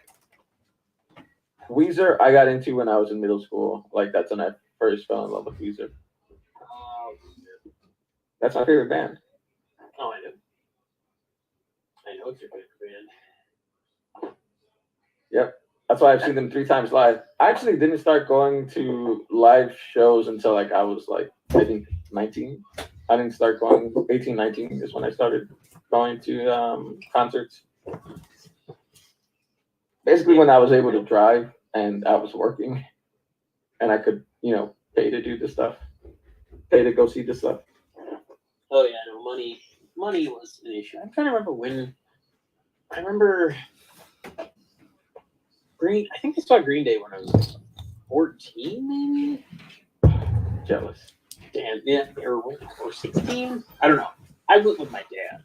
Like, no, literally, like my dad was like a chill dude. No, his dad is cool. Me and him, we talk about music whenever, every now and then. Yeah. Well, my dad. So my dad was a huge like concert head. Like. Okay. Between the age. Oh, so he just wanted to go anyway. Hell yeah. Oh yeah, no, because I think between like like the mid '70s and the early '80s, he saw like over 100 live shows. Damn. I've seen a lot of live shows just because I work in the. Did you see Prince live? I did see Prince live. I was talking to someone else. Oh yeah, okay. Because I worked a Prince show, dude. In fuck, it was either Uncle Ford. It was either Allstate Arena or the United Center when I worked a Prince show. But all right, go Uncle Ford. Oh, I have not seen Prince live. I don't know if my dad saw Prince or not. But he saw the Stones. He saw. I'm trying to think. I think he saw Rush. I think he saw a ton. He saw the Who. He saw a ton of bands. He saw like REM back like when they were starting out. Like he saw them in like Southern Illinois. Like hell yeah. That was. Right. I remember back in high school. That's when I started like learning about musicians and their lives. Like, I would say like fucking Elvis Costello because that man is a pedophile. Same with Elvis. Same with Frank Sinatra, who also used to beat up his wife. I learned a lot of this shit because I used to like Frank Sinatra, and then I learned. I can totally see Frank Sinatra just beating his wife and just like making a classy song about it, dude. Like that's totally the vibe he gives off. Some of his songs from his wife. A lot of his songs, some of the songs I can't say a lot, but some of the songs that he stole were like songs that his wife wrote, and he just stole them. God damn. Wow. I'm not surprised. That was sadly the era too. Yeah. And I knew like Elvis like was after the underage women, but like I don't know, like that was just like way too common back then. 14-year-old when he was 29. Yeah, that was just like way too common back then, especially if you were like a celebrity. But what my major beef with Elvis, actually that should be my major beef. My second major. It should be. My second. It should not be anything before. My second beef with Elvis. My second beef with Elvis is how everyone claimed he was the king of rock and roll when clearly Chuck Berry exists. Fucking like I literally like high school when I started watching a lot of documentaries and learned a lot about fuck shit that artists used to do. Like you watch some Elvis documentaries and you hear like people talk like Elvis's old manager. People around Elvis in his crew and people in the industry that were, actually doing shit around that time. The way they would talk about Elvis is like people did not want to hear black artists because they were black. Yeah. And they wanted, like, some of them would even say they wanted the sophistication and some other fucking words that were like that just fucking disgusting. Yeah. About how that's why they wanted Elvis and that's why white people listen to Elvis. And music industries, MTV and a whole bunch of others, they never allowed black people to play their shit until Michael Jackson. No, dude, the Temptations and shit, bro. Like they weren't on MTV. Oh, I guess Michael not Jackson MTV. is the first aired on MTV. Damn, dude, that's crazy. Like it was like a heavy thing. It's been talked about for fucking ever. It was a huge milestone back then in the 80s where like the first person to be like the first black person to really play on MTV was Michael Jackson. The Temptations, they did get a lot of airplay and everything and like all that. Like they were big. They managed to last, but they never really outsold or made as much as their white counterparts back then because they kept getting shortchanged and they had to join. They had to go to specifically black labels in order to get even a chance at fame and being heard, like the way they wanted to. Dude, there was a lot of bands that I didn't even know were black bands until like fucking like this or last year, dude. Like I've been watching a lot of artists react videos, like or where people react to hearing songs for the first time, and like there are people like our age. I'm like, how have you just now hearing this fucking song? Yeah. But have you watched like the 5 Heartbeat movie? Okay, it's a movie. It's a fake band. It's about a fake band. When I first saw that, I was a little boy, and I thought that was like a biopic of an actual band. Turns out it wasn't. I'm not the only one that thought that because I actually looked it up and I saw a whole bunch of videos for YouTube of like people like discussing it and then realizing and like their first like reaction was like it wasn't a biopic, it wasn't an actual band. There was another movie like that. But like the 5 Heartbeats, like they went to the white labels. The white labels really wanted to fuck them over, and they had this white group that they said, we feel like the songs that you created would be better represented being sung by them. They're not your style. Let's let them sing it. It was more their vibe. Like that was literally the words that they used. Like, we don't think that you properly represent the songs that you created. Let's let these white people sing it. Dude, Spinal Tap was that same way. Did you ever see Spinal Tap? No, I didn't see Spinal Tap. It's a mockumentary about this like punk band, or actually they go through like they kind of do like the Dewey Cox thing, where they go through the eras. I took like the moment you said all of that. Yeah, I remember. It came out like the 80s, 84 or whatever. Yeah, it's been a while. You just had to explain it, and I got it. One of my favorites is from Lonely Island. They did a movie called Pop Star Never Stop, Never Stopping. Never stop. What was it? Never Stop. Never Stop, Never Stopping. Oh yeah, Never Stop, Never Stop. Oh, that song is hilarious. I mean, that movie is hilarious. Dude, I've watched that movie so many fucking times, dude. I could recite it beat for beat, but we're not gonna do that today. I love that movie because it literally shows the talent and the genius behind the talent that makes the talent prosper. Yeah. Like they didn't write the music, they didn't do the production. They were just the talent. They had the charm. Yeah. Chemistry. So when the main character went solo the first time, he still had his buddy making all his beats, so it was still fresh, right? But then when he was trying to make his second album, he basically fired his buddy and just had him like be on tour with him, basically playing the fucking beats. And he's all like, "This next album has like 37 producers, so it has to be good." Oh man, sometimes like you put too many hands in the cookie jar, it's not gonna always be good. Yeah. Oh man. That song that he made for the LGBT community, and he just kept saying like every other time, "Not gay." Yeah. But I'm not gay. Like, there's nothing wrong with 2 men with 2 men getting married, but I'm not gay. Like just every other fucking time. He's like, Oh, you're gay, and I'm straight.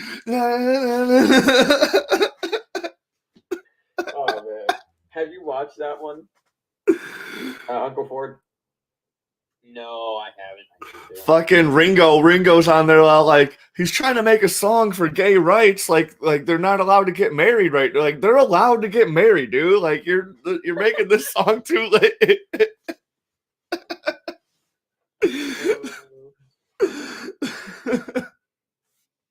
Yeah, actually, I think for me, I need to be headed out, so I'm gonna scoot. But thank you again for inviting me. Nice meeting you, Uncle Ford. Nice meeting you, man. Our pleasure. I'm surprised I never called you by your name the entire time, Uncle Ford.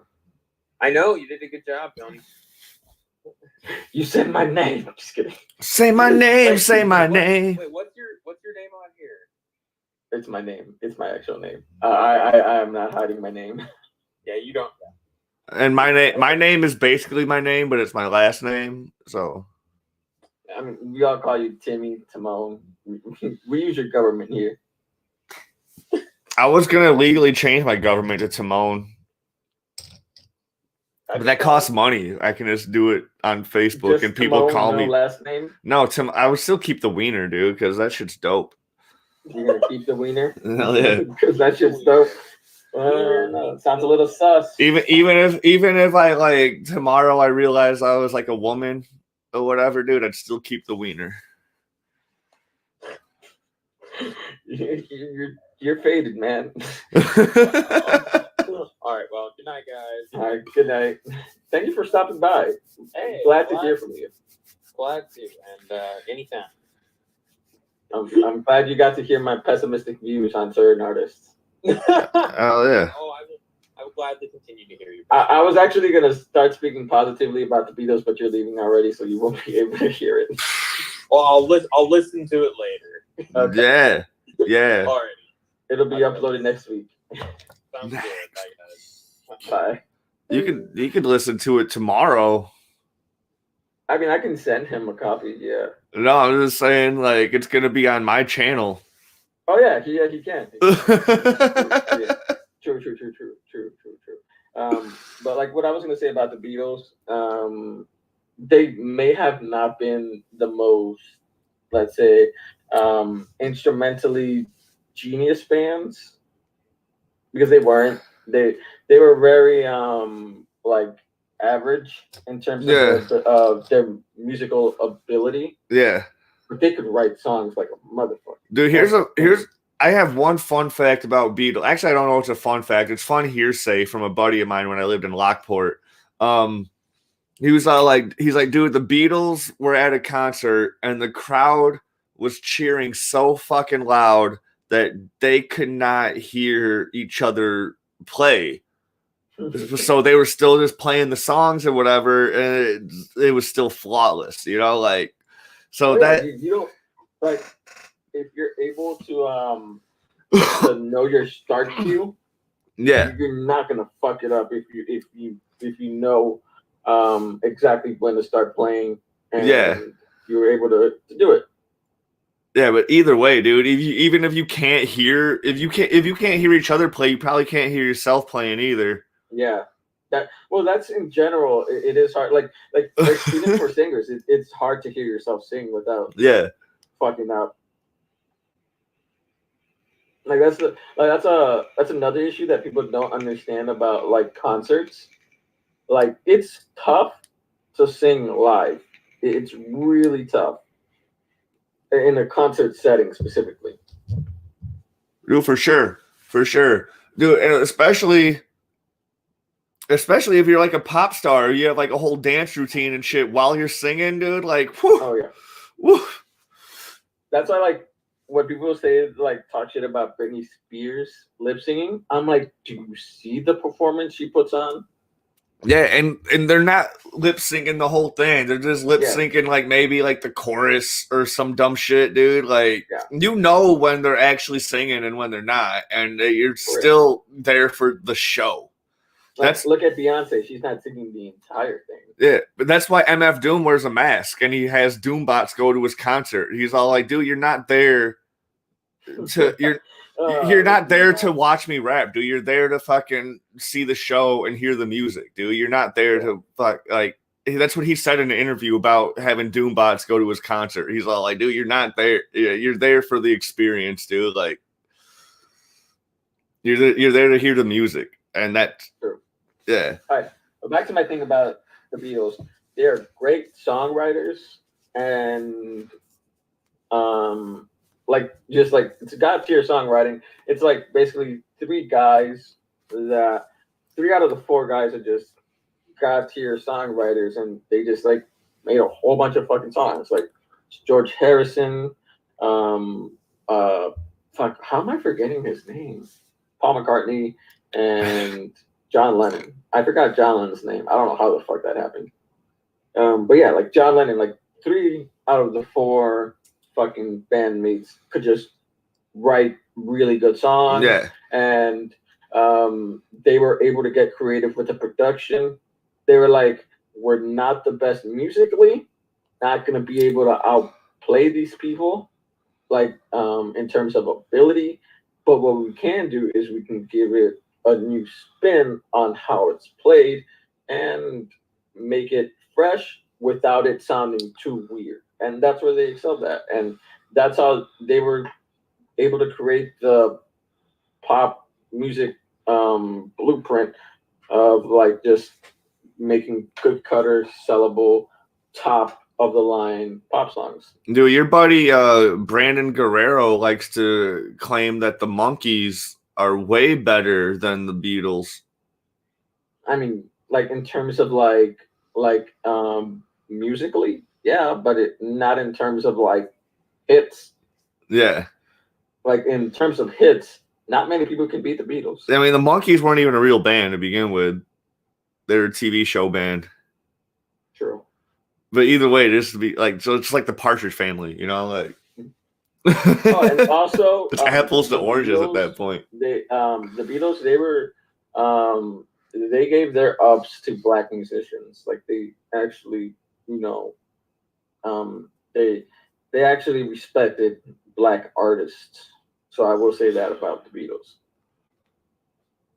I don't know about their label, but I know they did.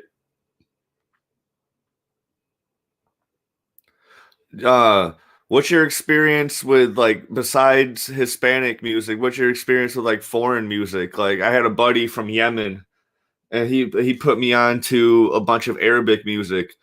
So then, like, the first time I partied at Nasser's house, I was all like, dude, they're gonna play some dope ass Arabic music. They were playing fucking shit from like Kiss FM, like whatever dumb shit, dude. I was like disappointed, but I guess that was Americanized. That's why. Yeah. I think I had like a low. It might not have been like a racist mindset, just automatically expecting to hear some like dope ass Arabic music, but I don't know. I like Middle Eastern music. I like some Indian music. I like hell yeah, Japanese music, French pop, Portuguese like rock bands. I should have excluded Japanese too, because I know we both listen to fucking Japanese music just because we're huge anime fans. So like I should have excluded Japanese too from the list. I like Portuguese, like some Portuguese like pop rock bands. They're actually really good. I listen to some Brazilian artists. Specifically Brazilian music. I listen to Brazilian pop music. I listen to calypso, Afro pop, Afro beat. What else? Listen to a whole bunch of different genres in the African like spectrum of like what's played in that area. What else? French rap is actually not bad. I have no idea what the fuck they're saying, but like it sounds cool. What else? Yeah, dude, French rap is like, dude, like that flow is so fucking weird, but it sounds beautiful. I know. It's not good to hear like Like these motherfuckers are spitting crazy fast in French, and it just sounds so But amazing. that's also how I feel about like Mexican hip hop, dude. Like I downloaded this like whole like Talib Kweli discography like last year sometime, and one of the albums is just this whole like actually there's two of them. Like there's two albums in there. There's this complete fucking Hispanic hip hop in there, and I have no idea what the fuck they're saying. Like usually I can understand most Spanish for like the word, like from the few words and shit that I know and sentence structure and shit. But this shit is just going by so fast and smooth and like whatever, and I'm all like, it sounds so fucking cool, but I have no idea what the fuck they're saying. For me, it's 50-50 with Mexican, but I think it's just like 50-50 with like Spanish like rap music because I know Spanish, so I know what the fuck they're saying. So Yeah. like, to me, it's like 50-50 whether it's good or not. But Right. that's why I can like let's say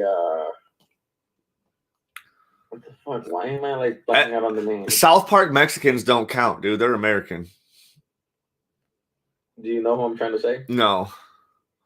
Shut the fuck up. I was just saying SPM doesn't count. I know. Fuck. You're gonna say these people don't count, but why the fuck am I blanking out on the name?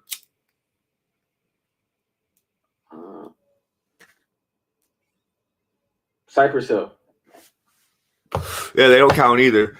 Because only one of the members is Mexican. The other dude, black. I thought he was mixed. He might be. Because I think he spoke Spanish before, because they made a Spanish album. They did, and it was really cool. I like. That's why I'm saying, like, it should count. Because they both rapped in Spanish. All right. I guess. Well, SPM does too, but SPM doesn't count just because of the quality. It's not the same quality. It would count if it was the same quality. But it's not the same quality. They were underground, reggae, man. I remember I got into reggae, I think, in middle school or something like that. Yeah. Yeah. You know, like the early shit, Bob Marley and stuff like that. I had dreadlocks my sophomore year, dude. I started making them over the summer after freshman year. And like, oh, dude, Damien Jr. Gong, I actually got to see him live. Nice. Like, dude, that motherfucker sounds so nice. The most talented out of all his sons, because all of them are fucking artists. Dude, like before I started working at concerts and like just being at concerts constantly and like getting paid to be at concerts or whatever, like before that era, dude, I loved going to any show I could. And like luckily, like Rockford, like as bad as a rap it has, dude, like growing up here, dude, it had a lot of dope ass like shit for the music scene. Like every summer there was this festival called the Waterfront. It'd be for a whole weekend, and like all bands from like all over would fucking play, dude. Like that's how the first time I heard Here Come the Mummies. This is the first time I heard Styx. That's the first time I heard Stone Temple Pilots. Dude, like Stone Temple Pilots. Dude, like that's dude, like growing up in this fucking era, like, and then like as I was getting older, it started getting smaller and smaller and smaller until it didn't exist anymore. But like, so now Rockford just like sucks dick, dude. There's no like music venues, like there's nothing really. And like a lot of people were trying to bring shit back. Like I lived right around the corner from this place called the Disaster House, and they would have all these dope ass basement punk rock shows where like in all these bands that like nobody's ever heard of would come over to their basement and fucking like you'd pay like $3 or like you'd like donate like this is like a flop house where like 7 people or more lived in this fucking house, so you could like donate like toilet paper or like some like a can of soup or some shit, you know, like, and just fucking rock out or whatever. And then like it was really cool, but yeah, for the most part, growing up here, was pretty fucking sweet for the music scene, dude. Like there were all sorts of places that were having live shows, and they were all ages events. So like me as a teenager could go to all these events, like. Nice. Me, like, I started going to a lot of shows. Like I said, back when I was 18, 19, I just started going to people like No, basically like the underground people first, like Shitty Bang, back when he was underground, some Hoodie Allen, back before people really knew who the fuck, what's his name? Before, why am I horrible with names right now? What the fuck? Before Logic, who he was, before people knew who Kyle was, Hoodie Allen, who else? Just a whole bunch of like guys that were like, oh, Futuristic. I remember I've seen him live. I've actually met Futuristic. I've met Chitty Bang. I've met, I think I met Chance the Rapper, like, during one of his marches and shit, sort of. Dude, the only motherfuckers I've met were ZZ Top. When I was working a ZZ Top show, they ate lunch with us, and then I went. Nice. I met the lead singer of Smash Mouth because I worked at the hotel he was staying at. Nice. And then I met Modest Mouse, like pretty much all the band members.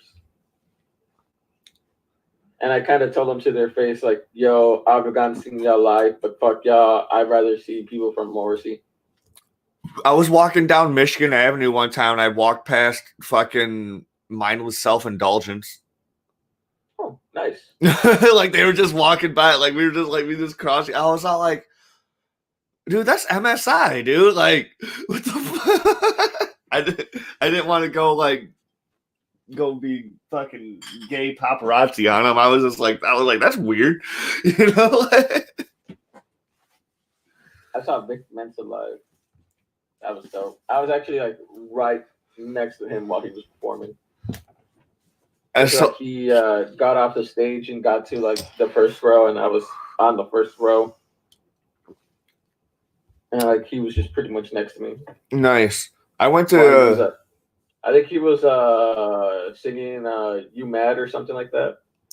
Okay. I went to 2 Watsky shows in a row. Like one of them was in Chicago, the other was in Madison. They're like 2 days apart. That reminds me of something. And he was touring with Dumbfounded. This was for Watsky's Cardboard Castles tour. And this is like, I think like 2012, I think probably. Like yeah, something around there, yeah.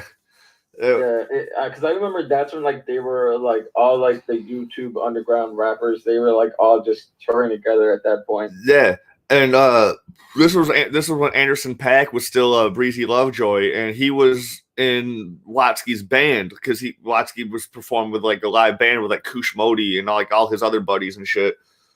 And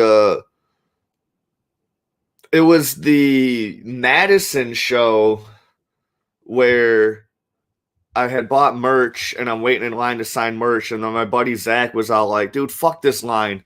And then he just like grabbed my arm and like pulled me to the front of the line. Like that's how I met Watsky. It was being fucking hammered, just like waiting in this line. And I was like, dude, I love your work. But before then, I was going around and fucking, I met APAC. I met fucking Kush Modi. And like, I wasn't as drunk at the time, so I was actually able to like actually talk with them, and it was really cool. But then at the Chicago show, me and my friend Danielle were sitting at the bar right next to Dumbfounded. You know, do you know how I met how I saw Kyle? You know who Kyle is? I don't know. The rapper? I don't know him. He made that song "I Spy" with Lil Yachty.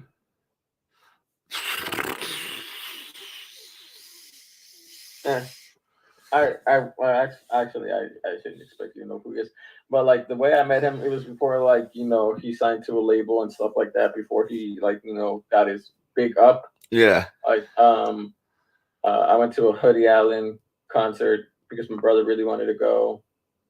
I didn't mind going because I like Hoodie Allen. So, and I got us VIP ticks too, so you can meet Hoodie Allen and stuff like that. And so, like, the show was over, and like we were pretty much like close to the end and stuff like that. And I forgot why, but we were still in there. We didn't leave just yet, and we're near the exit, and Kyle is just sitting on one of the fucking trash bins, just not doing shit. People not paying attention to him, and I just like, oh shit, you were just up there performing. You're Kyle, because that was my first time ever hearing of him like live.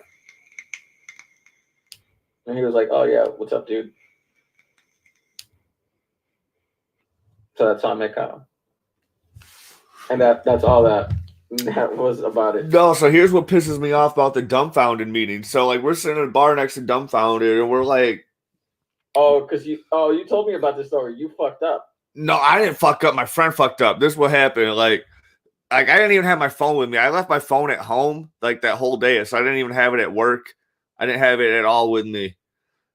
So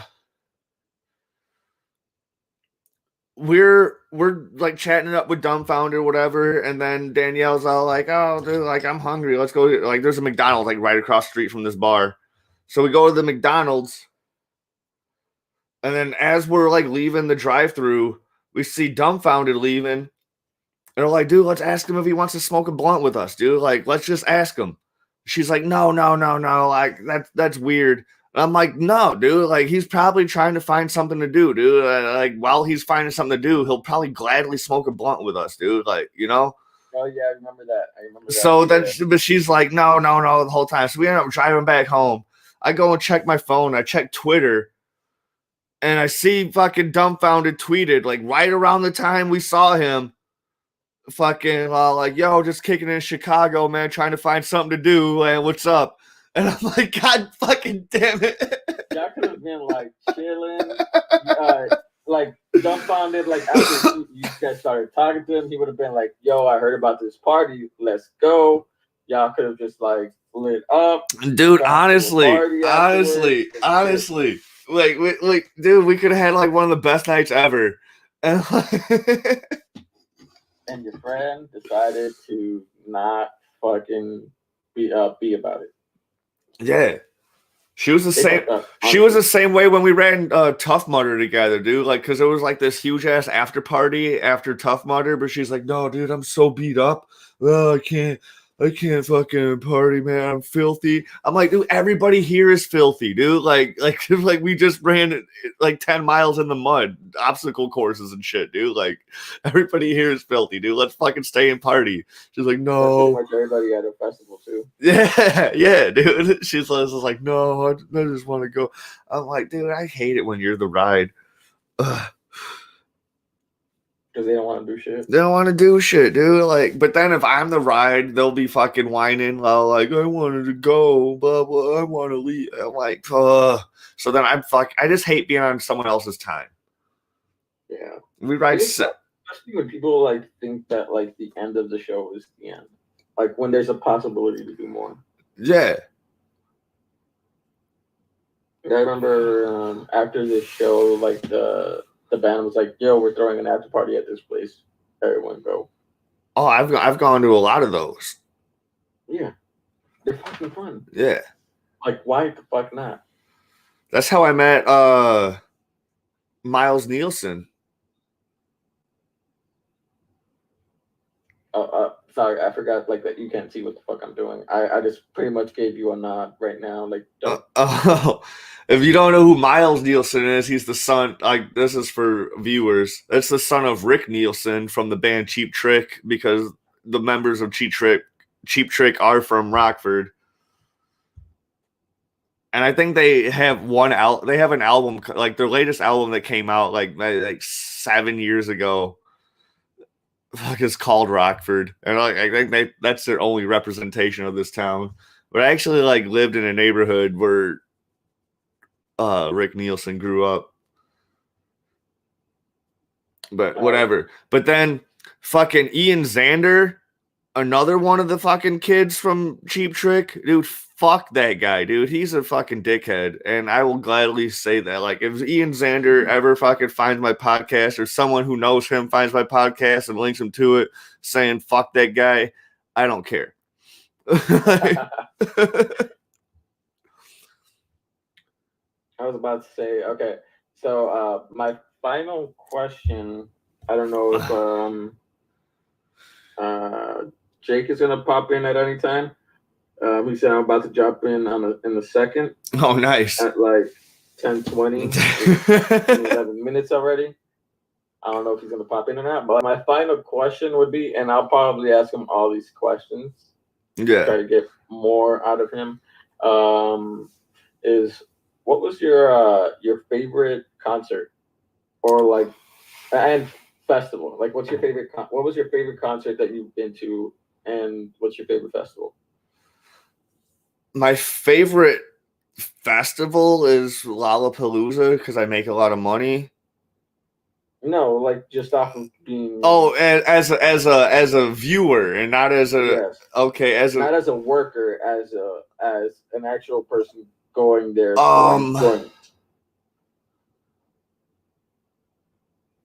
I'd honestly have to say, like, all the local, like, small shows that I went to as a kid, like the ones at like the Pitt Skate Park, were probably my favorites.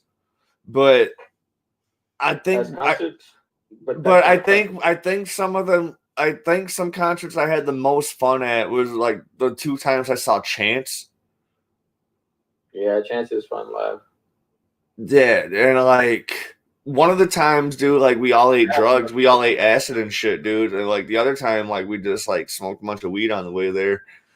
But it was at the same venue both times. It was both at the Rave in Milwaukee.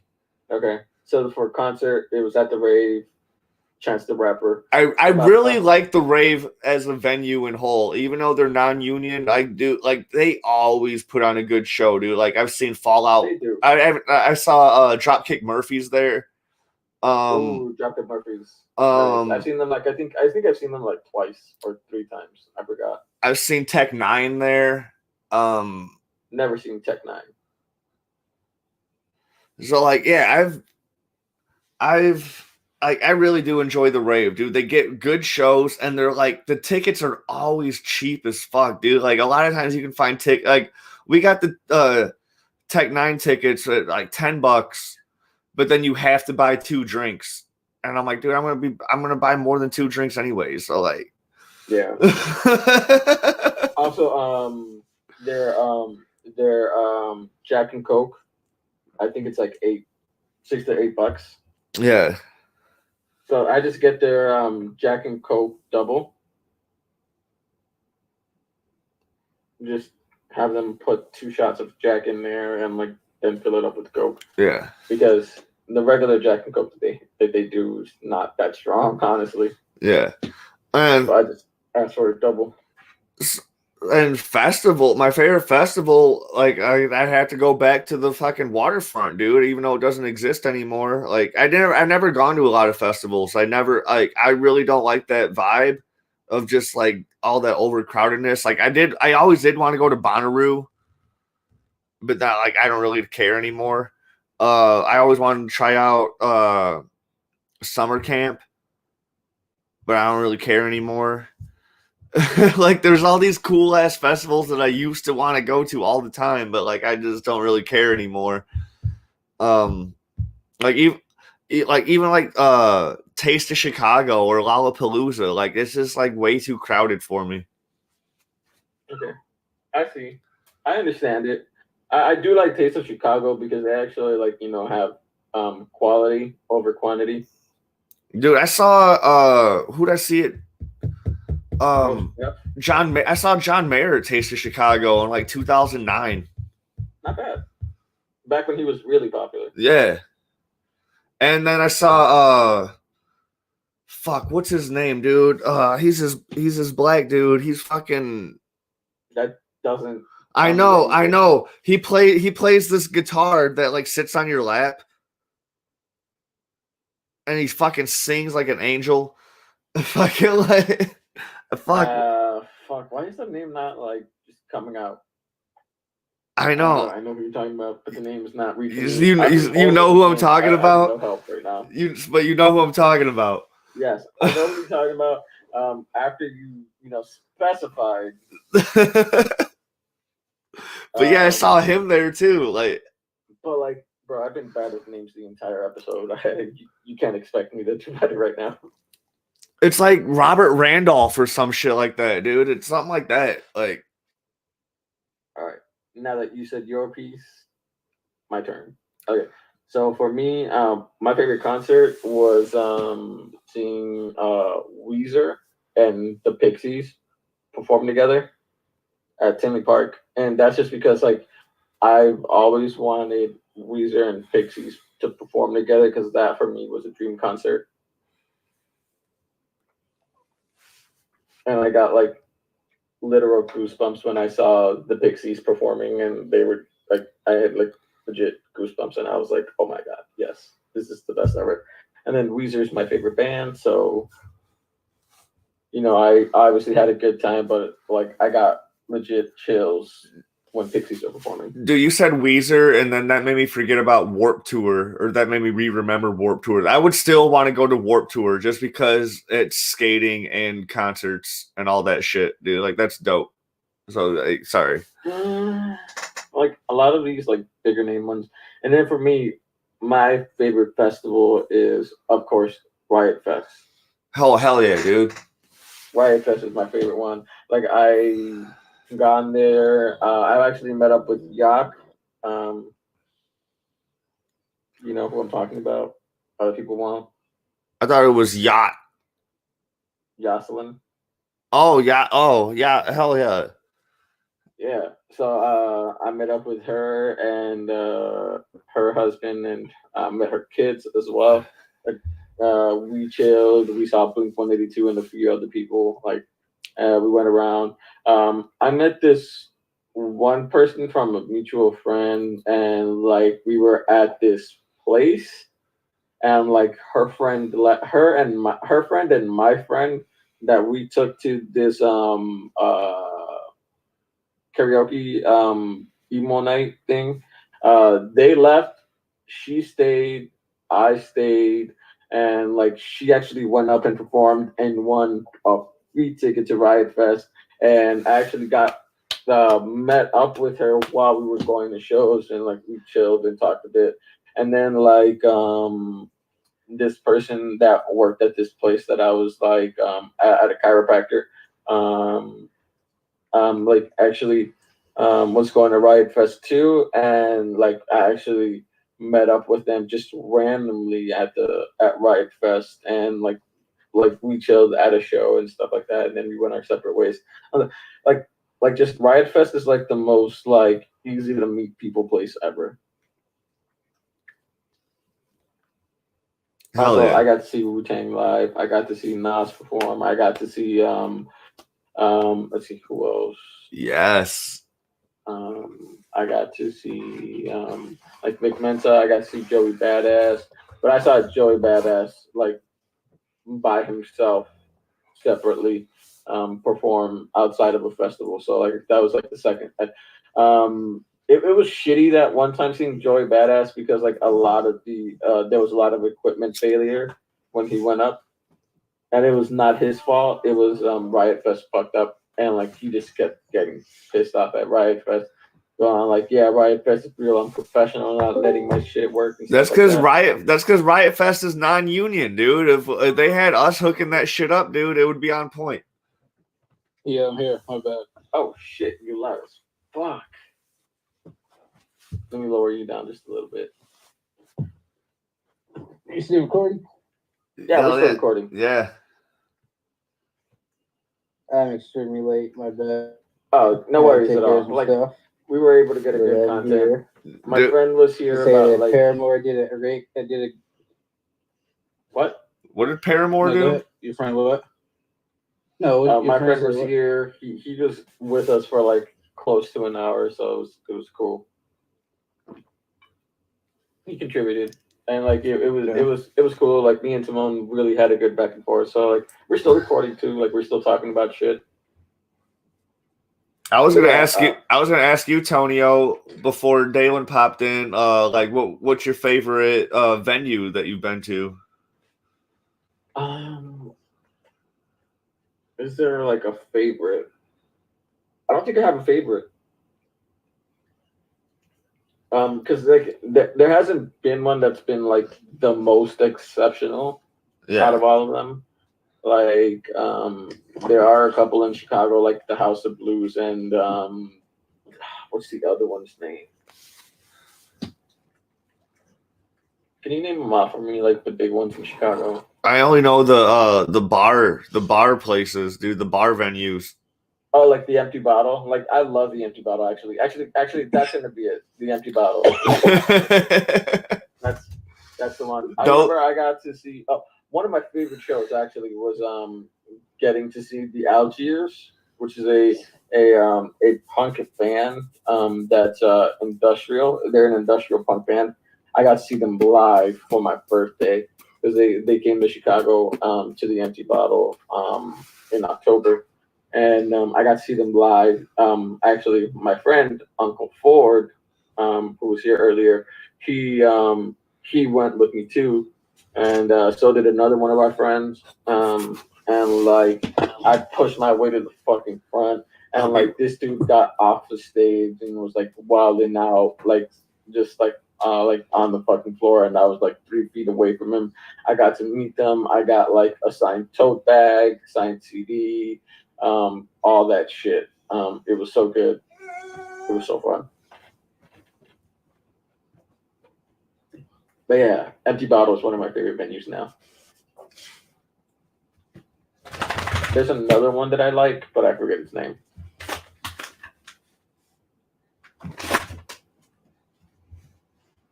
Okay. So Jake. Yeah. I asked a few questions, like a few topics. I had a few topics.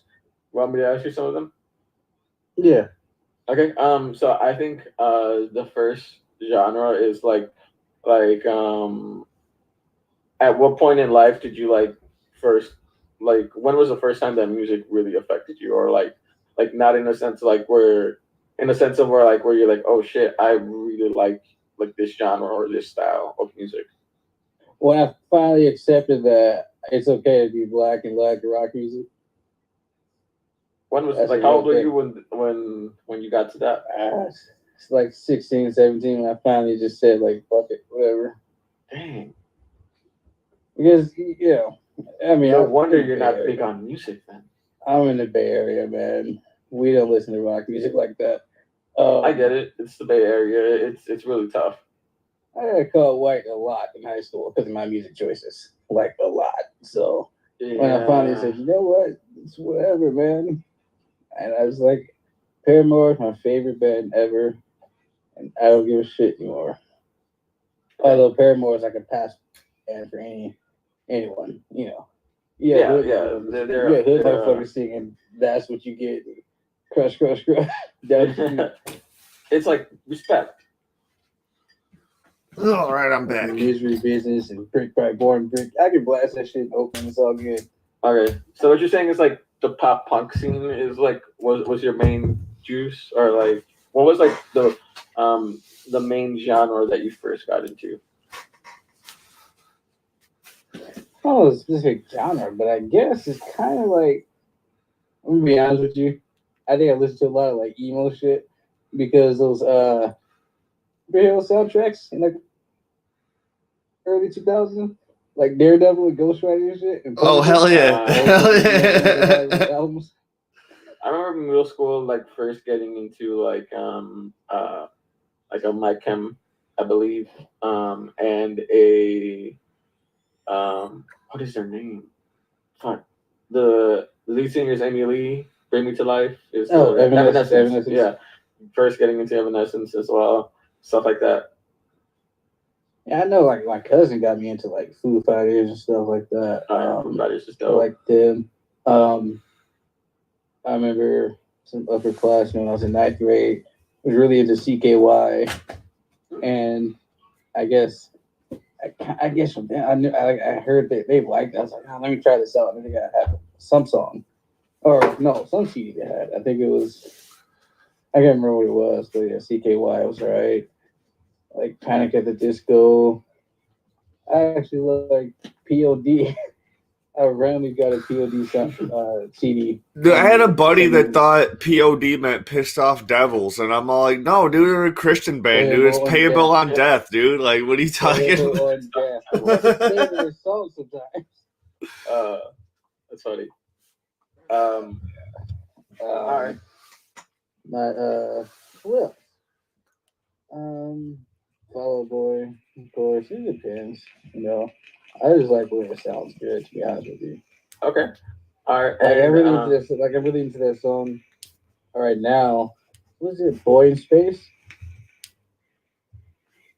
By who? Cole. This song Cole and Boy in Space. I don't think I've heard it. Yeah. Well. Yeah. This is where it sounds good. Like I don't. Yeah.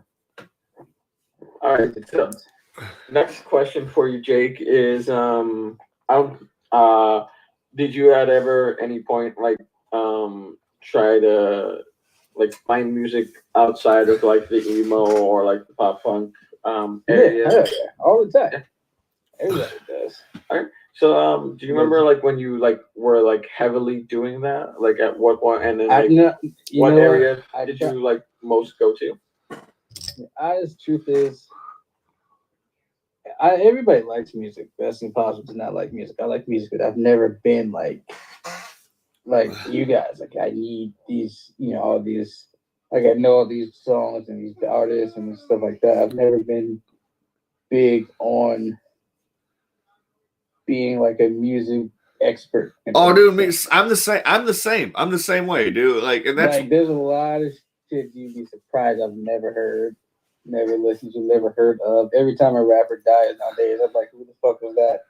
I have no idea who they were. Here's the thing, I'm not a music expert myself. I just like this rapper died last week, and I was like, who the fuck was this guy? No, Tony, but you do like to be an encyclopedia about like shit that you like. So like you I can't help my brain remembering things. But I shocked at the amount of shit I did not listen to. Like I've not heard. So I've never been that type. But I did have a habit when I was younger trying to force that. Because to fit in. Like I was like, okay, so I need to find out the next how good this album is or whatever. Even though I know deep down I really didn't care. You know? Like even a couple years ago, everybody was freaking out on Kendrick's album. A couple years ago. My whole wall was talking about it. My whole wall was talking about it. I was like, my whole wall was like, I really don't care, man. Like, do I have to care? I remember I cared. I was one of the first people talking about it. But when I was in like 4th grade, I was like, okay, I gotta listen to this too because everybody else is. But now I was like, I don't care, you know. Not that I have anything against Kendrick, and I like, you know, some of the songs on the album anyway. It's just not an expert. More to just, you know, if I hear it, then I like it, you know. Do you remember some of the other questions I've asked? No, I thought you had them written down. I didn't write them down. They were like. To be honest, I have business really having a subscription to Spotify because I have like 2 playlists that I just listen to. Dude, I don't even fuck with Spotify, dude. I've had all my music on my smartphones, and it transferred over from every smartphone to smartphone, and I've just been adding and adding onto the list as my hard drives have been getting bigger and bigger and bigger on my smartphone. Dude, my Spotify. I've just been on Spotify. I have 2 plays I listen to on Spotify. It's a random mix and like a Tony Hawk mix of like all the favorite songs from the games that put in a collection before the new game came out. I was trying to get hyped for it. Dude, one of them was soundtracks. One of them was soundtracks, Tony. Like, look, on Spotify, you know that top 6 things you looked at the top on your Spotify? I don't know anything about Spotify, so I don't know. Well, I'm understand. I'm just looking at it right now. It's like I figured Tony would respond. Where'd Yeah. he go? You looked at Yeah, it. yeah. I remember the last. And one of them is sneaker pants. Fuck. So What the fuck is? just, every so often they'll just find something random. It's like, oh, that's pretty cute. What the fuck is sneaker pimp? Although, actually, you know what? I take it back. I'll add this in. It was a time where I was kind of actively seeking out more. This was like around, I want to say 2010, 2011, 2012, around that range. Because there was this radio station out here that I used to listen to a lot. And they used to do this thing every Friday or Monday, whatever, one day of the week, where the listeners could fucking pick the songs, right? And then people can bomb the song to get it off the air, like in the middle of the song. If they get enough bombs, they'll take it off the air mid-song. Or they can like rocket songs to the top. Like if I selected, like if I was want to say, hey, can you play Foo Fighters, whatever, I'll put that in the thing. And if other people want to hear it, they can rocket it up to the top. And if it gets to number one, then they'll play it. But then somebody can bomb it and like, no, this song sucks, and it gets taken off. So I used to do that a lot. It was like a chat on the website I used to be in. We talk music a lot, everything. So around that era, I tried a little bit. All right, I remembered why I forgot one of the other questions. Like it was a teenage question, and you kind of already answered it with the first question. Well, one of them was soundtracks. Oh, what do you mean soundtracks? Soundtracks, dude. Like you said something that you said you wanted to bring up soundtrack topics. When then I brought it up, you were like, "Actually, that was actually one I was going to bring up." Later. Oh yeah. Like, did you ever get into like musical soundtracks, or like were there any like things that like shows that got you into music or movies? Any show that got me into like this is a question for both of y'all because I forgot to ask it earlier. Like, is there just one like a show that got me into a type of music, or like a band or like a specific song? Like is there like maybe like a soundtrack that you like? Like the Into the Spider-Verse soundtrack that everyone fell in love with, like kind of like that. Dude, when Spider-Verse played fucking when Spider-Verse played Black Alicia's fucking Chemical Calisthenics in like the beginning of the movie, I was like, hell yeah, dude! Like this is because I'm a big Black Alicia's fan. That shit's good. That shit's good. Like I remember like there were some like movies that got me, like an Italian movie got me into like a Norwegian rock band that is called Death by Chocolate. Like they're pretty good. It's happened like maybe not full bands that I haven't like heard before, but definitely songs. Yeah, y'all gonna laugh at this, but Degrassi has some good soundtracks, man. I'm gonna laugh at it. I used to find because it's Degrassi. But yeah, he used to have some good music that they would play, and I think like around season 10, they started showing what the songs they played in the episodes in. Like it'd be like this episode features music from whatever band, and then look it up. That's some good music. Like I remember getting into Chuck Berry because of Back to the Future, Johnny Be Good. Hell yeah. Dude, that's one of I have a if you look at my wall back here, I have a joke from the Chuck Berry scene where it's his cousin Marvin Berry calling Chuck. Yeah. And it says, "Hey, you know that new sound you've been looking for? Well, listen to this." If I can, when he's playing Chuck Berry's song, that's one of my favorite jokes from the movie. So like I have a poster of it right here on my wall. I'll post that. Or like the Temptations biopic. I got into the Isley Brothers because of that.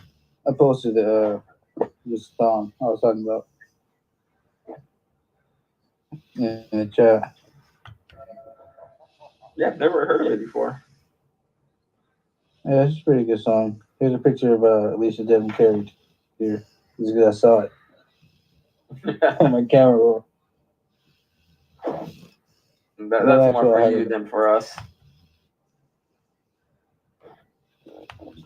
But yeah, so it's happened before sometimes. Like, you know, I think that's pretty natural.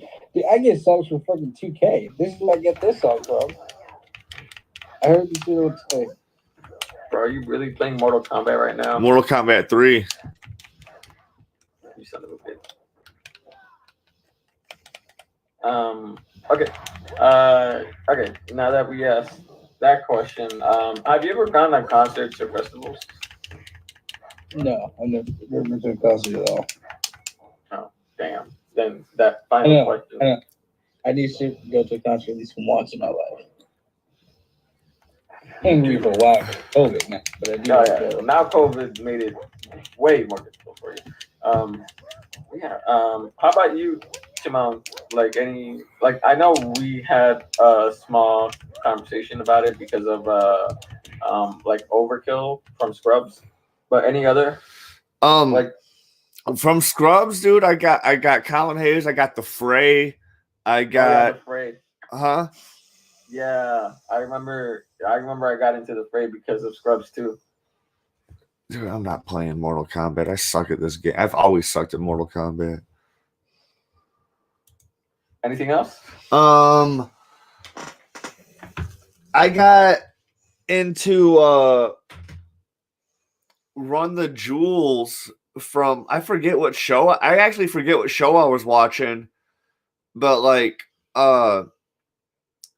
no, it was Silicon Valley. Silicon Valley, dude, their end credits, they always play like a dope ass song, dude, and like one of them was like this like Run the Jewels featuring I forget what DJ it is, but it's a song that came out like 5 years ago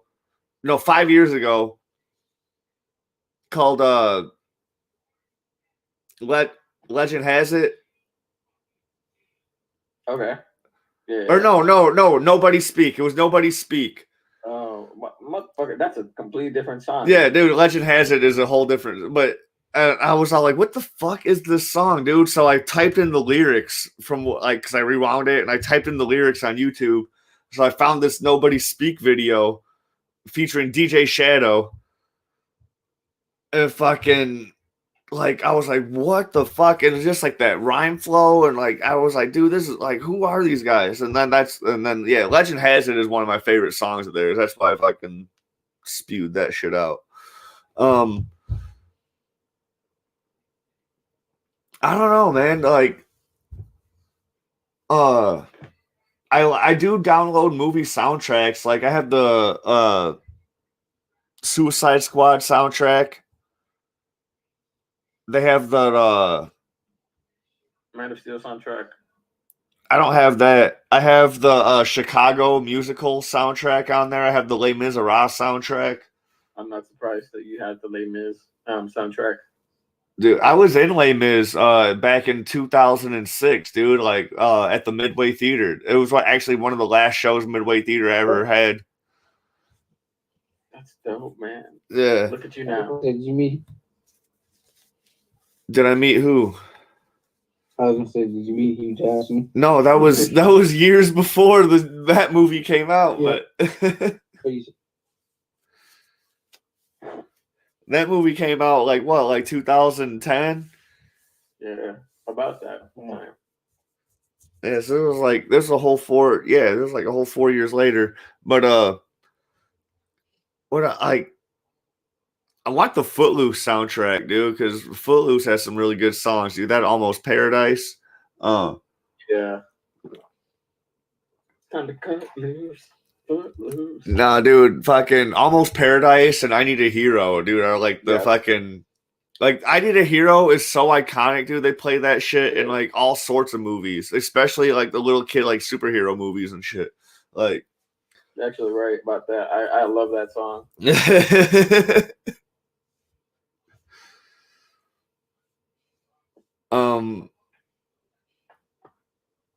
I don't know, man. I can't think of like a bunch of shows offhand. That's all right. Like just like anything that you could just.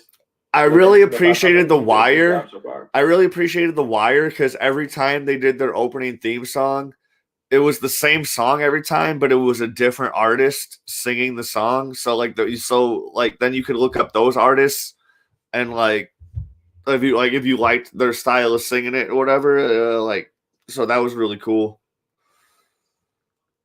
I used to just like get random names, random artists, and just search on LimeWire and just get music that way. Oh hell yeah, dude! Like yeah, we talked Like, about that a lot, dude. blindly, About how like- just the downloading the music era, dude. Like that's how download music blindly. I really like the story about how I found out about MF Doom, man. Like There was a band, I can't remember what was it called? I can't remember what they're called, but I was really interested in listening to them. They were good. And then I was looking them up on LimeWire, and I noticed there was a song that was called Kill the Niggers. I was like, what the wow. fuck? What? And I was like, nope. I had an experience like that, dude. Like when I was living in Lockport, dude, I bought a truck from one of my coworkers, and there was a CD that was stuck in the CD player.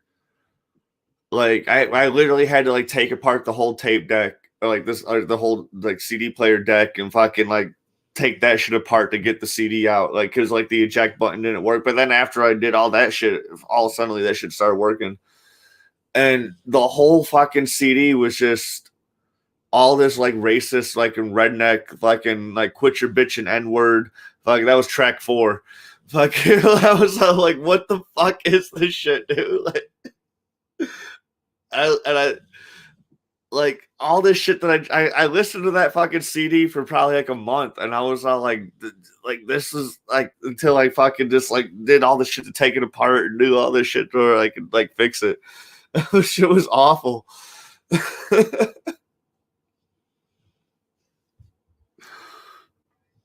That sounds terrible. Who's your favorite artist?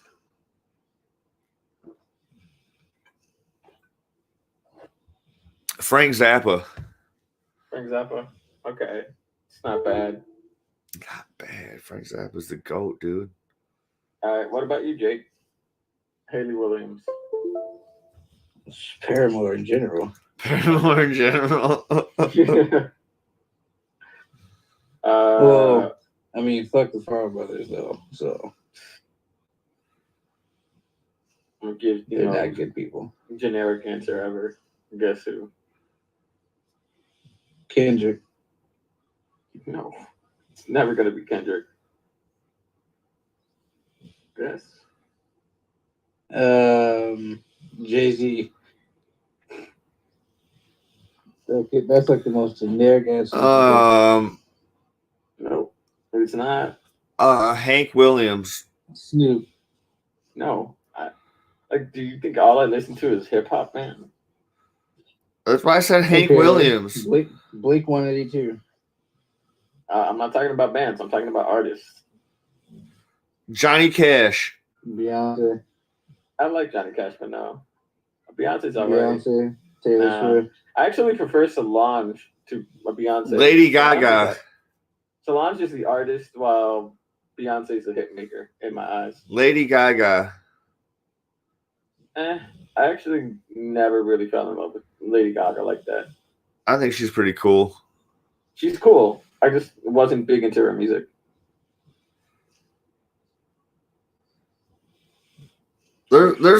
She's got some songs that I could just skip past, but then she's got some bangers too. Freddie Mercury, nice. Yes. Favorite band is Weezer. Freddie Mercury wasn't in Weezer. I said, but my favorite band is Weezer. I never said Weezer? Weezer's my favorite band. What my favorite artist. Why is that next one? My favorite artist is Freddie Mercury, though. I got Dungeon Master's Guide. Wait, why does me liking Weezer? I got 12-sided die, and I color too. Waiting here for me, yes I do. Wait, did you say eye color? Yeah. It sounded like you said eye color. It's Nightcrawler. He's got Nightcrawler too. Yeah. It sounds like he says I color too. No, it's Like he Colors on colors his Wall, fucking figures. Kitty Pryde and Nightcrawler 2. He's talking about the X-Men. Oh yeah, he does say he's got Kitty Pride. Yeah, I forgot that line. How would he say eye color?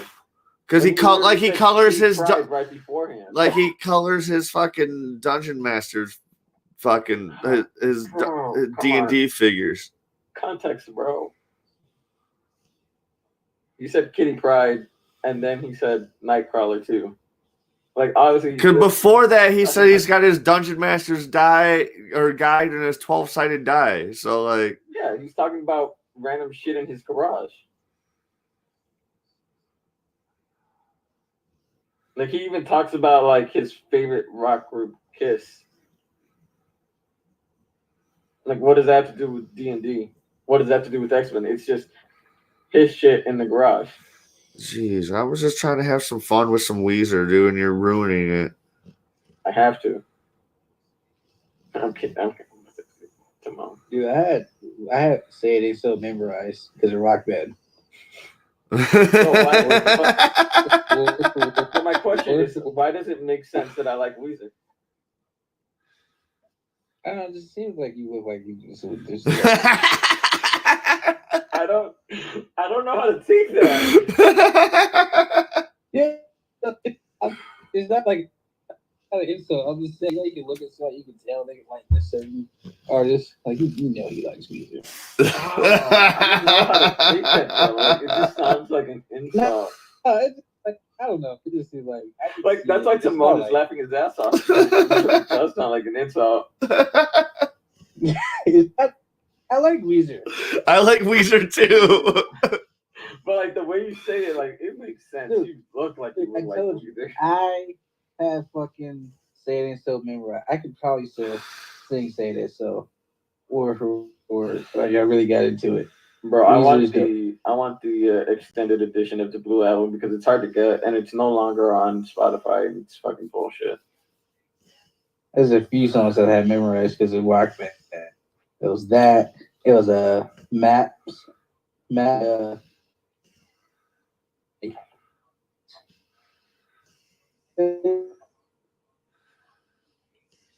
You cut off. You cut off, man. No, see, there's so many. Can you hear me? Yeah, we can hear you now. I can hear you now. Yeah, there's so many songs. Like there's a handful of songs that I memorized because of Rock Band, like Say It Ain't So and Maps from Yeah Yeah Yeahs. Remember that? Oh yeah. Yes. I remember when Cult of actually talking about like songs like you remember Cult of Personality? Hell yeah. When CM Punk's like entrance. I remember when I first heard that song, I fucking fell in love with that song. Was that like in Cult of Personality? That song? Yeah, that song. You heard it just from fucking CM Punk, dude? Yes. Damn. That's an old song. It is. I just never heard it. That's what's up, dude. Say that I heard everything. I know a lot of old shit. I don't know everything about old shit though. I feel I remember like also like hearing it in Rock Band and just playing it in Rock Band, or was it Guitar Hero? It was one of the two. It's all the same thing. Yeah. I was looking at a list of all the songs we had in the first game. Yeah, Are You Gonna Be My Girl from Jet. They had Black Hole Sun, Soundgarden, Blitzkrieg Pop, Celebrity Oh yeah, Scan, Blitzkrieg Pop. That's so good. Celebrity Scan from Hole. Actually, Hole. I actually got not into Hole, but I first heard Hole from a skate video. Oh, they were really big in my growing up in the MTV era in like the 90s. Like they were big. Them and Garbage. Like early 2000s. That was his part. He had a whole song. It was hit. What song? Let me see. What was it? Doll Parts and another song. Can't remember.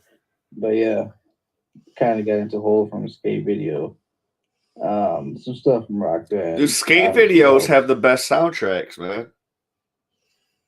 Well, let's just put the skaters picking their favorite songs. Really? Yeah, they're just playing the shit that they were listening to in their videos. Like, sometimes, yeah, songs like terrible fucking songs, and all the YouTubers are like, "Oh, this fucking music is like nails on a chalkboard." Like Jake, you weren't here earlier, but like I was talking, like one of my favorite venues, like growing up as a kid to go see shows at, was a fucking skate park. So like as a band was playing, dude, people were fucking still riding their skateboards or their fucking BMX bike, or not their BMX bike, but their fucking their bikes with the pegs and shit, or fucking people were rollerblading like all around this place. And like it was a big ass warehouse, like it had all sorts of the ramps and rails and grinds or whatever, but then there was a whole other room that had a fucking half pipe and a bowl. And then even outside, it had a fucking a vert ramp. So you can go crazy. Like this place was crazy. Like,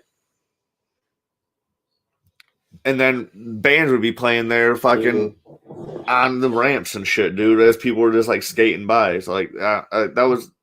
You would have loved this fucking venue if you grew up here and fucking we were the same age and shit. Skateboarding brings together everyone. Yeah. I hate you, Jake, because like you mentioned Jay-Z earlier. Like you know the song that's stuck in my head right fucking now, Big Pimpin'. Big Pimpin' spreading the cheese. Yeah. Dude, the beat goes fucking hard. Like, I love Timbaland for that fucking beat. Life. Like, I would rather say Hard Knock Life. No. Because, like, Tim did his shit with that beat.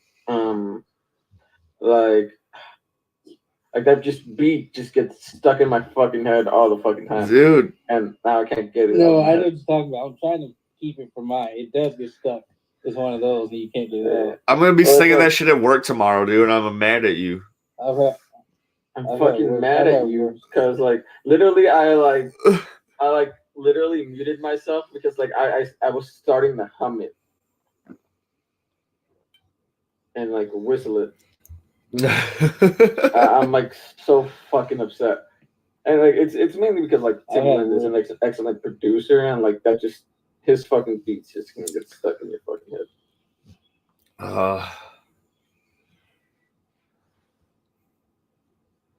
All right. Well, because of that, I got a final question. It's like, who are some of your favorite producers? Oh shit! I don't even know. Like producers that you like. Dude, Kanye. Kanye's a given. Pharrell's a given. The Neptunes. All right. DJ Premier, Swiss Beats, Missy Elliott. No ID. Dr. Dre's wife, Nas. I like maybe Madville or Madlib. Oh yeah, Madlib, dope as fuck.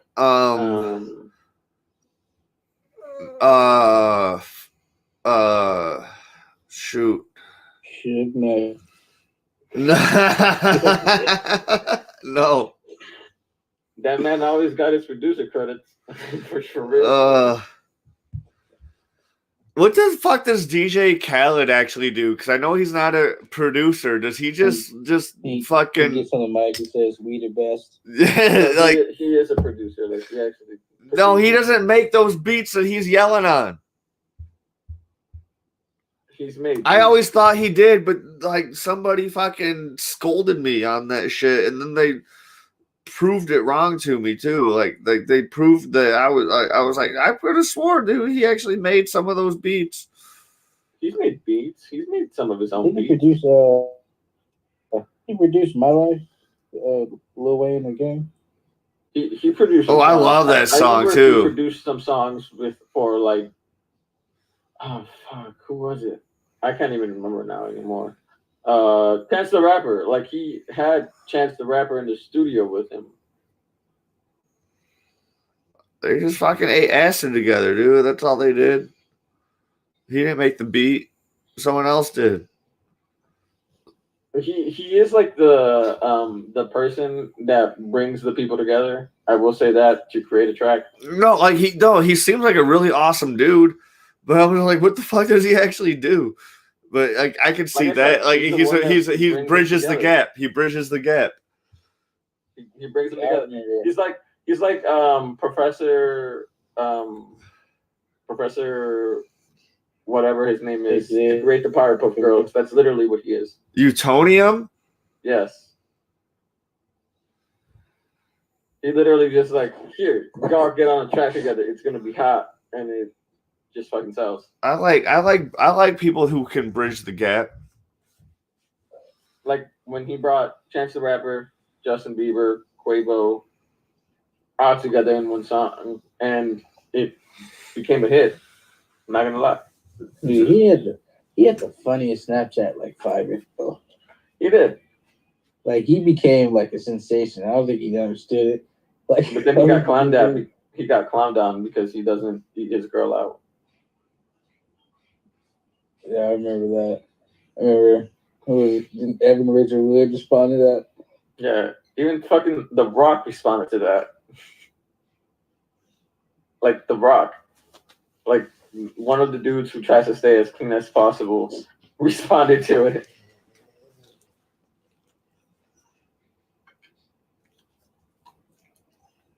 All right. Any like other producers that you would want to add?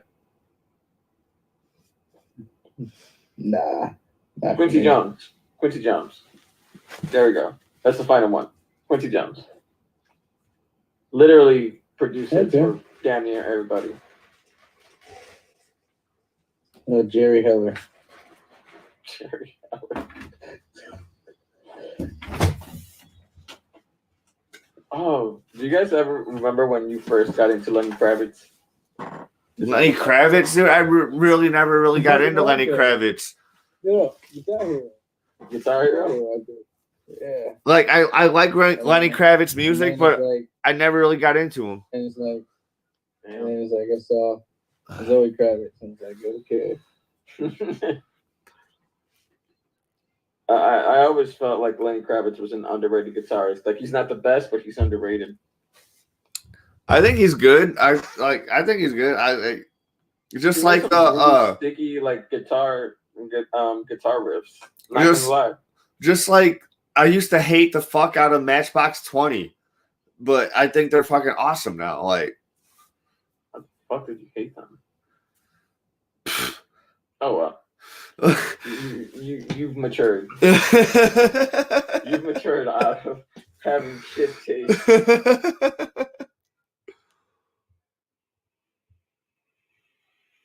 All right. Well, I think this is a good place to end it. Or what were you gonna say, Jake? I was gonna say there was one band I used to absolutely hate. I cannot think of their name anymore. I was like, their music is so fucking terrible. What, Smash Mouth? No, it was some band. I was like, oh my god. Was it like two guys? Nah, it was a band. Was it Captain Beefheart and his magic band? Dude, when I was in high school, was it The Offspring? I used to listen. No, it was 311. Like July. Like Reliant K. I used to like how I was like 9th grade. Oh, Reliant K. But that's not the band I'm talking about.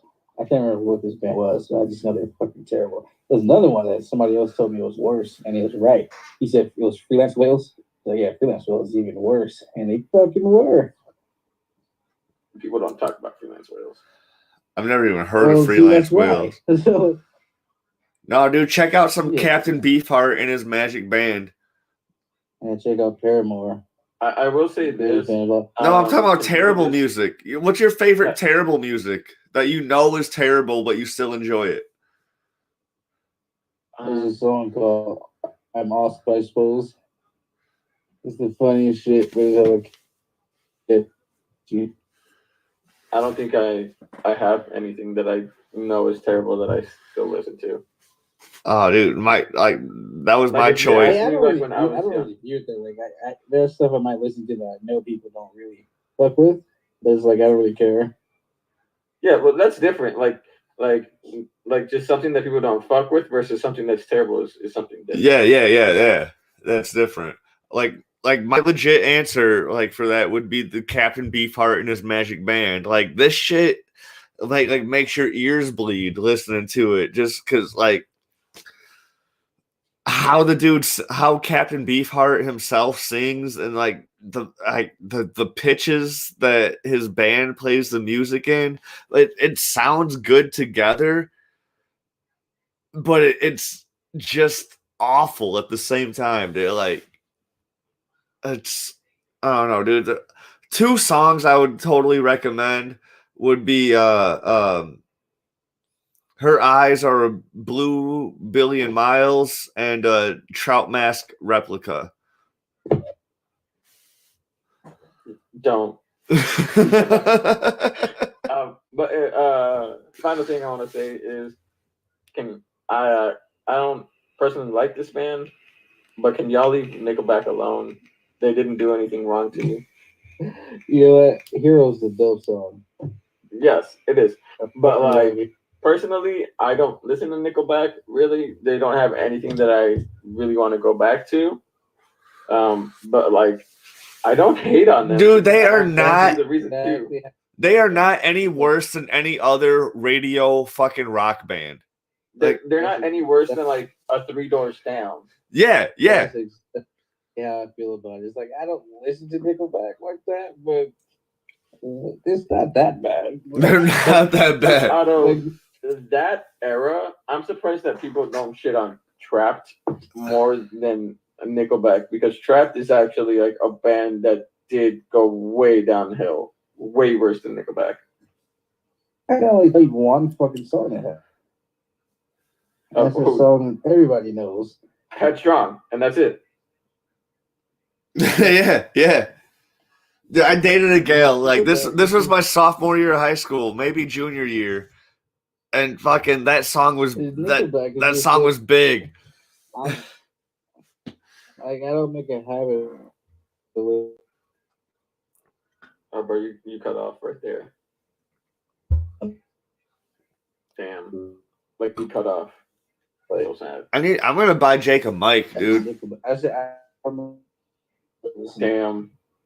So, I just heard I said, and then Jake, when's your birthday? I bought him a mic. He just needs a computer. He needs a decent computer.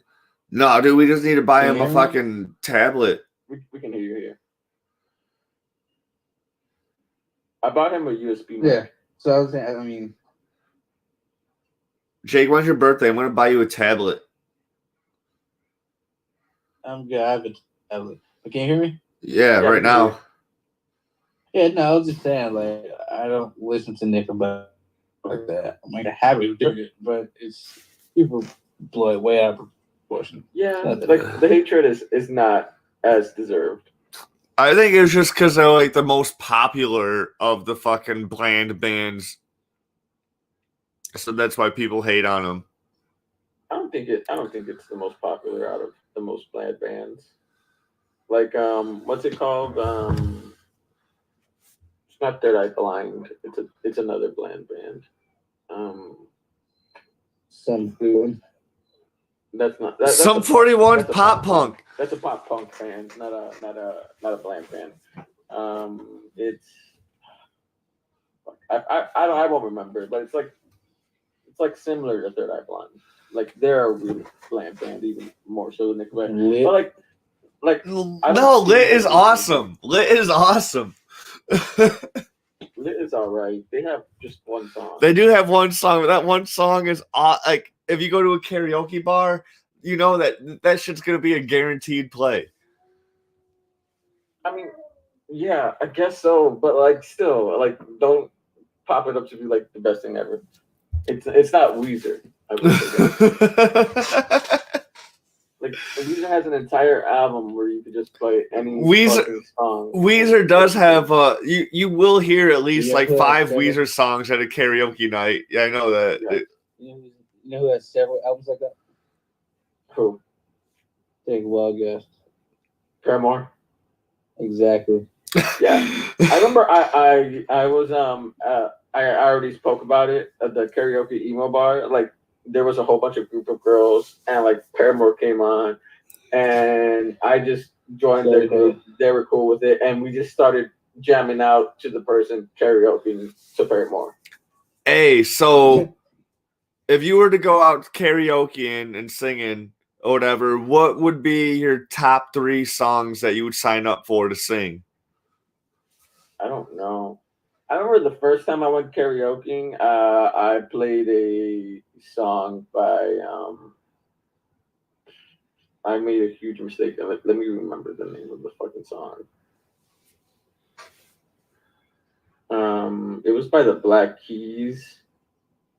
I think it was their biggest song. I forgot exactly what song. I think it was "Howlin' for You" that I played, and this was like when the Black Keys, everyone was talking about them. So I thought like, Black Keys so fucking dope.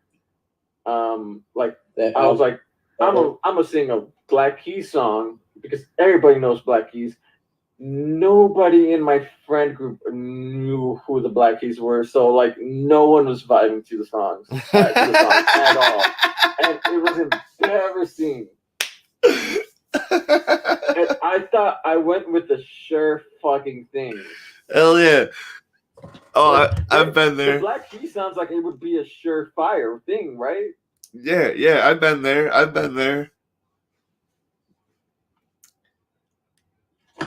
was fucking wrong. Should have just chose some Disney bullshit. Yeah, stick with the Frozen soundtrack. Or like Hercules. Anything from like Hercules, Aladdin. Yes, Aladdin. Dude, I have a buddy of mine, Brandon, that fucking hangs out at this gay bar that's in town. When they have karaoke night, dude, that motherfucker crushes A Whole New World. Like, my friend. My friend, when she does it, she sounds exactly like the girl who plays Princess Jasmine. It's fucking crazy. I'm like, wow, skills. I would want to, like, if I were to do it, I would want to play the Prince Ali song. For Prince Ali. Prince Ali. Dude, my top 3 are cool because, like, I actually convinced several karaoke DJs in town to purchase this song because they did not have it in their arsenal, and I'll do that one as my last song for the suspense. No, it's not the One Piece rap. One that I do a lot is Natalie Imbruglia's "Torn." I don't know. Oh wait, I do know that song. There's nothing's fine. I'm torn.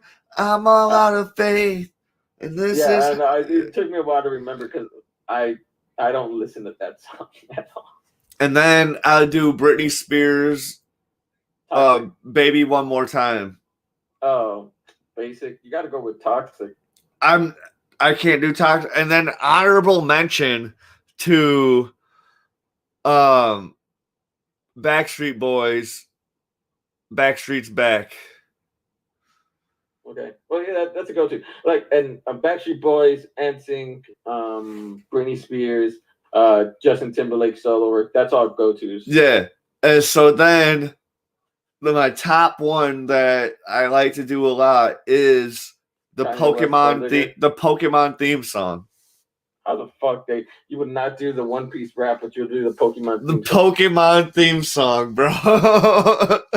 I know Jake just nutted from hearing that. He's got his mic muted, so I don't even know where he's at. Okay, yeah. What'd you say?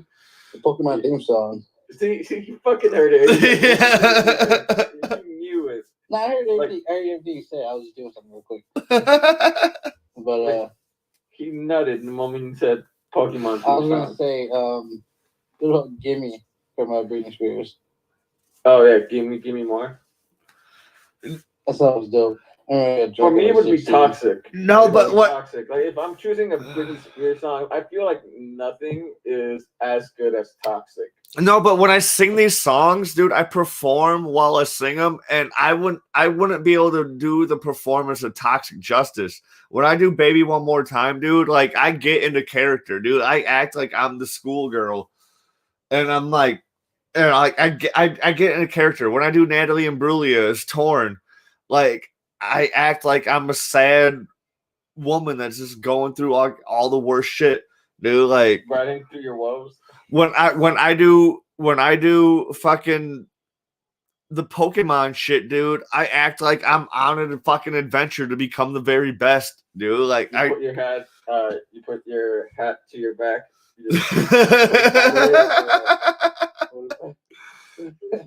What about intergalactic, like Kara did on Supergirl? Yeah. Like I was saying, I do a whole performance. Like, is always yes. The Beastie Boys is always good. But like, yeah, I do karaoke like Supergirl does karaoke, dude. Like, you got to do the performance with it, dude. Like, I was like peaking dorkableness. I would say a good choice is "It's Gonna Be Me" by NSYNC. That's good. That's good. That's like any honestly teeny bopper song is a go-to. Like let's like not say it's not like that's the case. Like any song like Backstreet Boys, New Kids on the Block, NSYNC, who else? Like a Jesse McCartney song like Beautiful Soul. Like if you can hit that, you'd be good.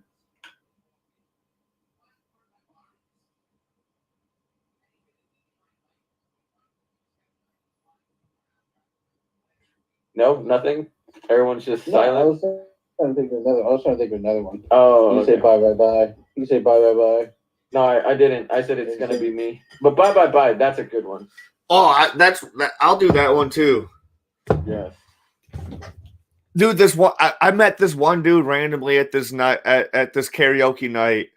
Like bro, everyone with Backstreet Boys, everyone's gonna live like as soon as you start. Everybody. No, like I met this random dude, like, and we're now telling me that's not gonna happen. Like, no, but now we're like really good friends. Like I was all like, hey, I signed up for fuck. I just had this song in my head. But I was like, I just signed up for a song, dude, but I can't do it by myself, dude. You want to sing it with me? Because I already heard him like singing like an angel. Whatever, and then we performed it, and like we like knew when like one dude was gonna cut off and the other person was gonna jump back in. Like we just had this fucking vibe like during this whole thing, and we fucking crushed it, dude. It was so. You guys were duetting. It was I Want It That Way. I said that song earlier. Yeah. Well, I left real quick. I had to. Yeah. No, you were here. You were talking. Well, either way, we did. I Want It That Way. But yeah, I Want It That Way is a good song. You know what used to be a go-to, but no one does it anymore? Gold Digger by Kanye West. No, people still do that, dude. Like, I wouldn't. Well, there was this one karaoke bar. Like, it was basically an all-black bar. There'd be like 7 white people there. I forgot to ask one question. Ooh, ask it then. Ask it then. I gotta ask it now. Some of your favorite song covers, like basically songs that an artist did that another artist did better. I got quite a few. Johnny Cash did "Hurt" way better than 9 Inch Nails. Okay. Was that a real thing? Like Johnny Cash covered a 9 Inch Nails song? Hurt. I will start with one. Jaheim's Put That Woman First is better than I Forgot to Be Your Lover. Man, I might have to go with like Rage Against the Machines, Pistol Grip Pump. You fucking piece of shit. I don't think I've heard. You could have gone with like a Marilyn Manson, like Sweet Dreams, dumb shit. No, dude, because I like the original better than Marilyn Manson's. You're fucking. What the fuck? No, Marilyn Manson's going to jail.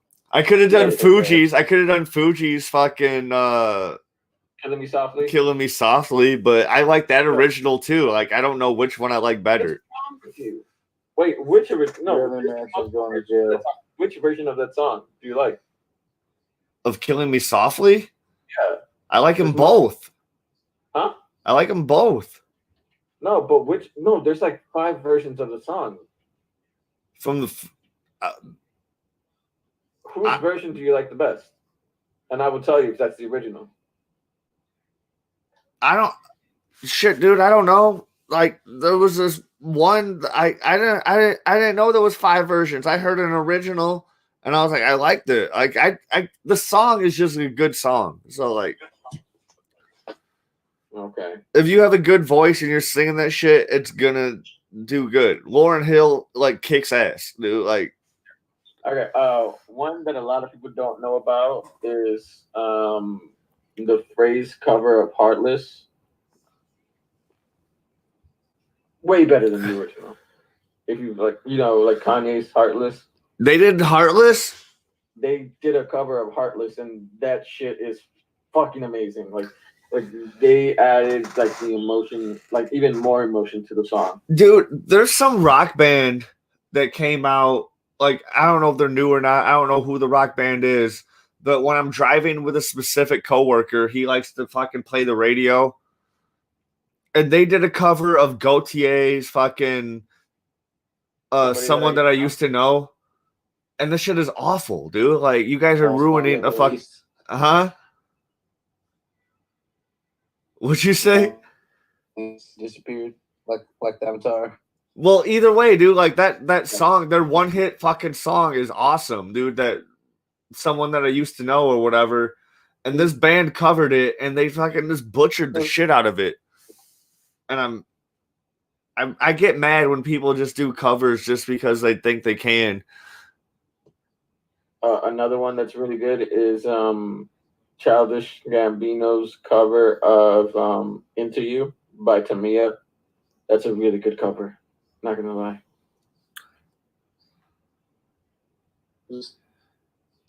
What? See the cover of Al Green. You cut off a little bit. He says Seal did the cover from Al Green. Seal? Yeah, here I am. Al Green. Oh. That's What's another cover that I think was that's a Brimar covered My Hero. That's cool that you brought up Seal because we earlier brought up a movie that Seal is in. Oh, Black Magic Woman. Santana does it way better than Fleetwood Mac. Oh, for sure. What's another one? Like I like Fleetwood Mac, but I kind of think they're overrated. They're overrated due to the amount of time that has passed since. Oh, dude, yeah, like back then, dude, Fleetwood Mac was the shit, dude. Like, yeah. I'm not denying that at all.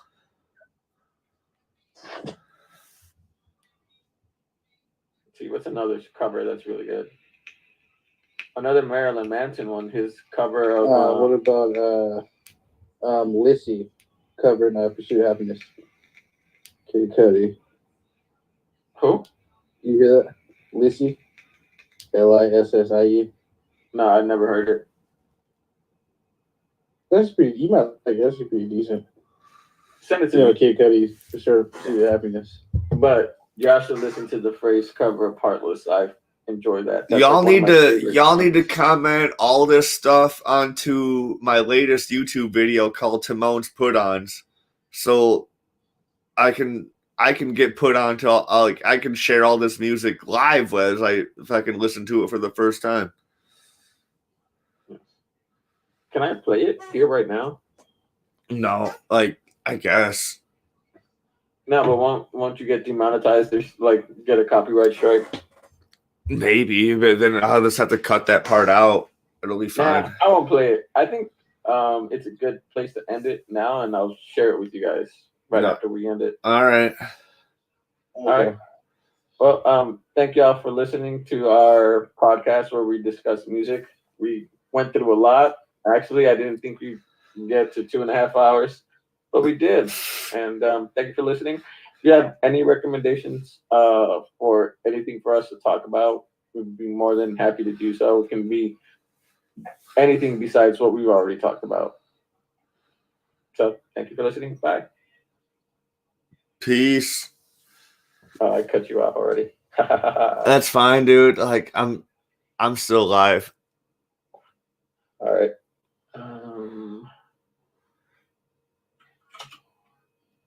I'm naming this music taste. But my chat's dead. I might just end it anyways, even though we still are gonna kick it for a bit. I mean, yeah, you can end it, and then I'll share the song to you guys right now. Peace, Weiner cast. Peace out, Weiner.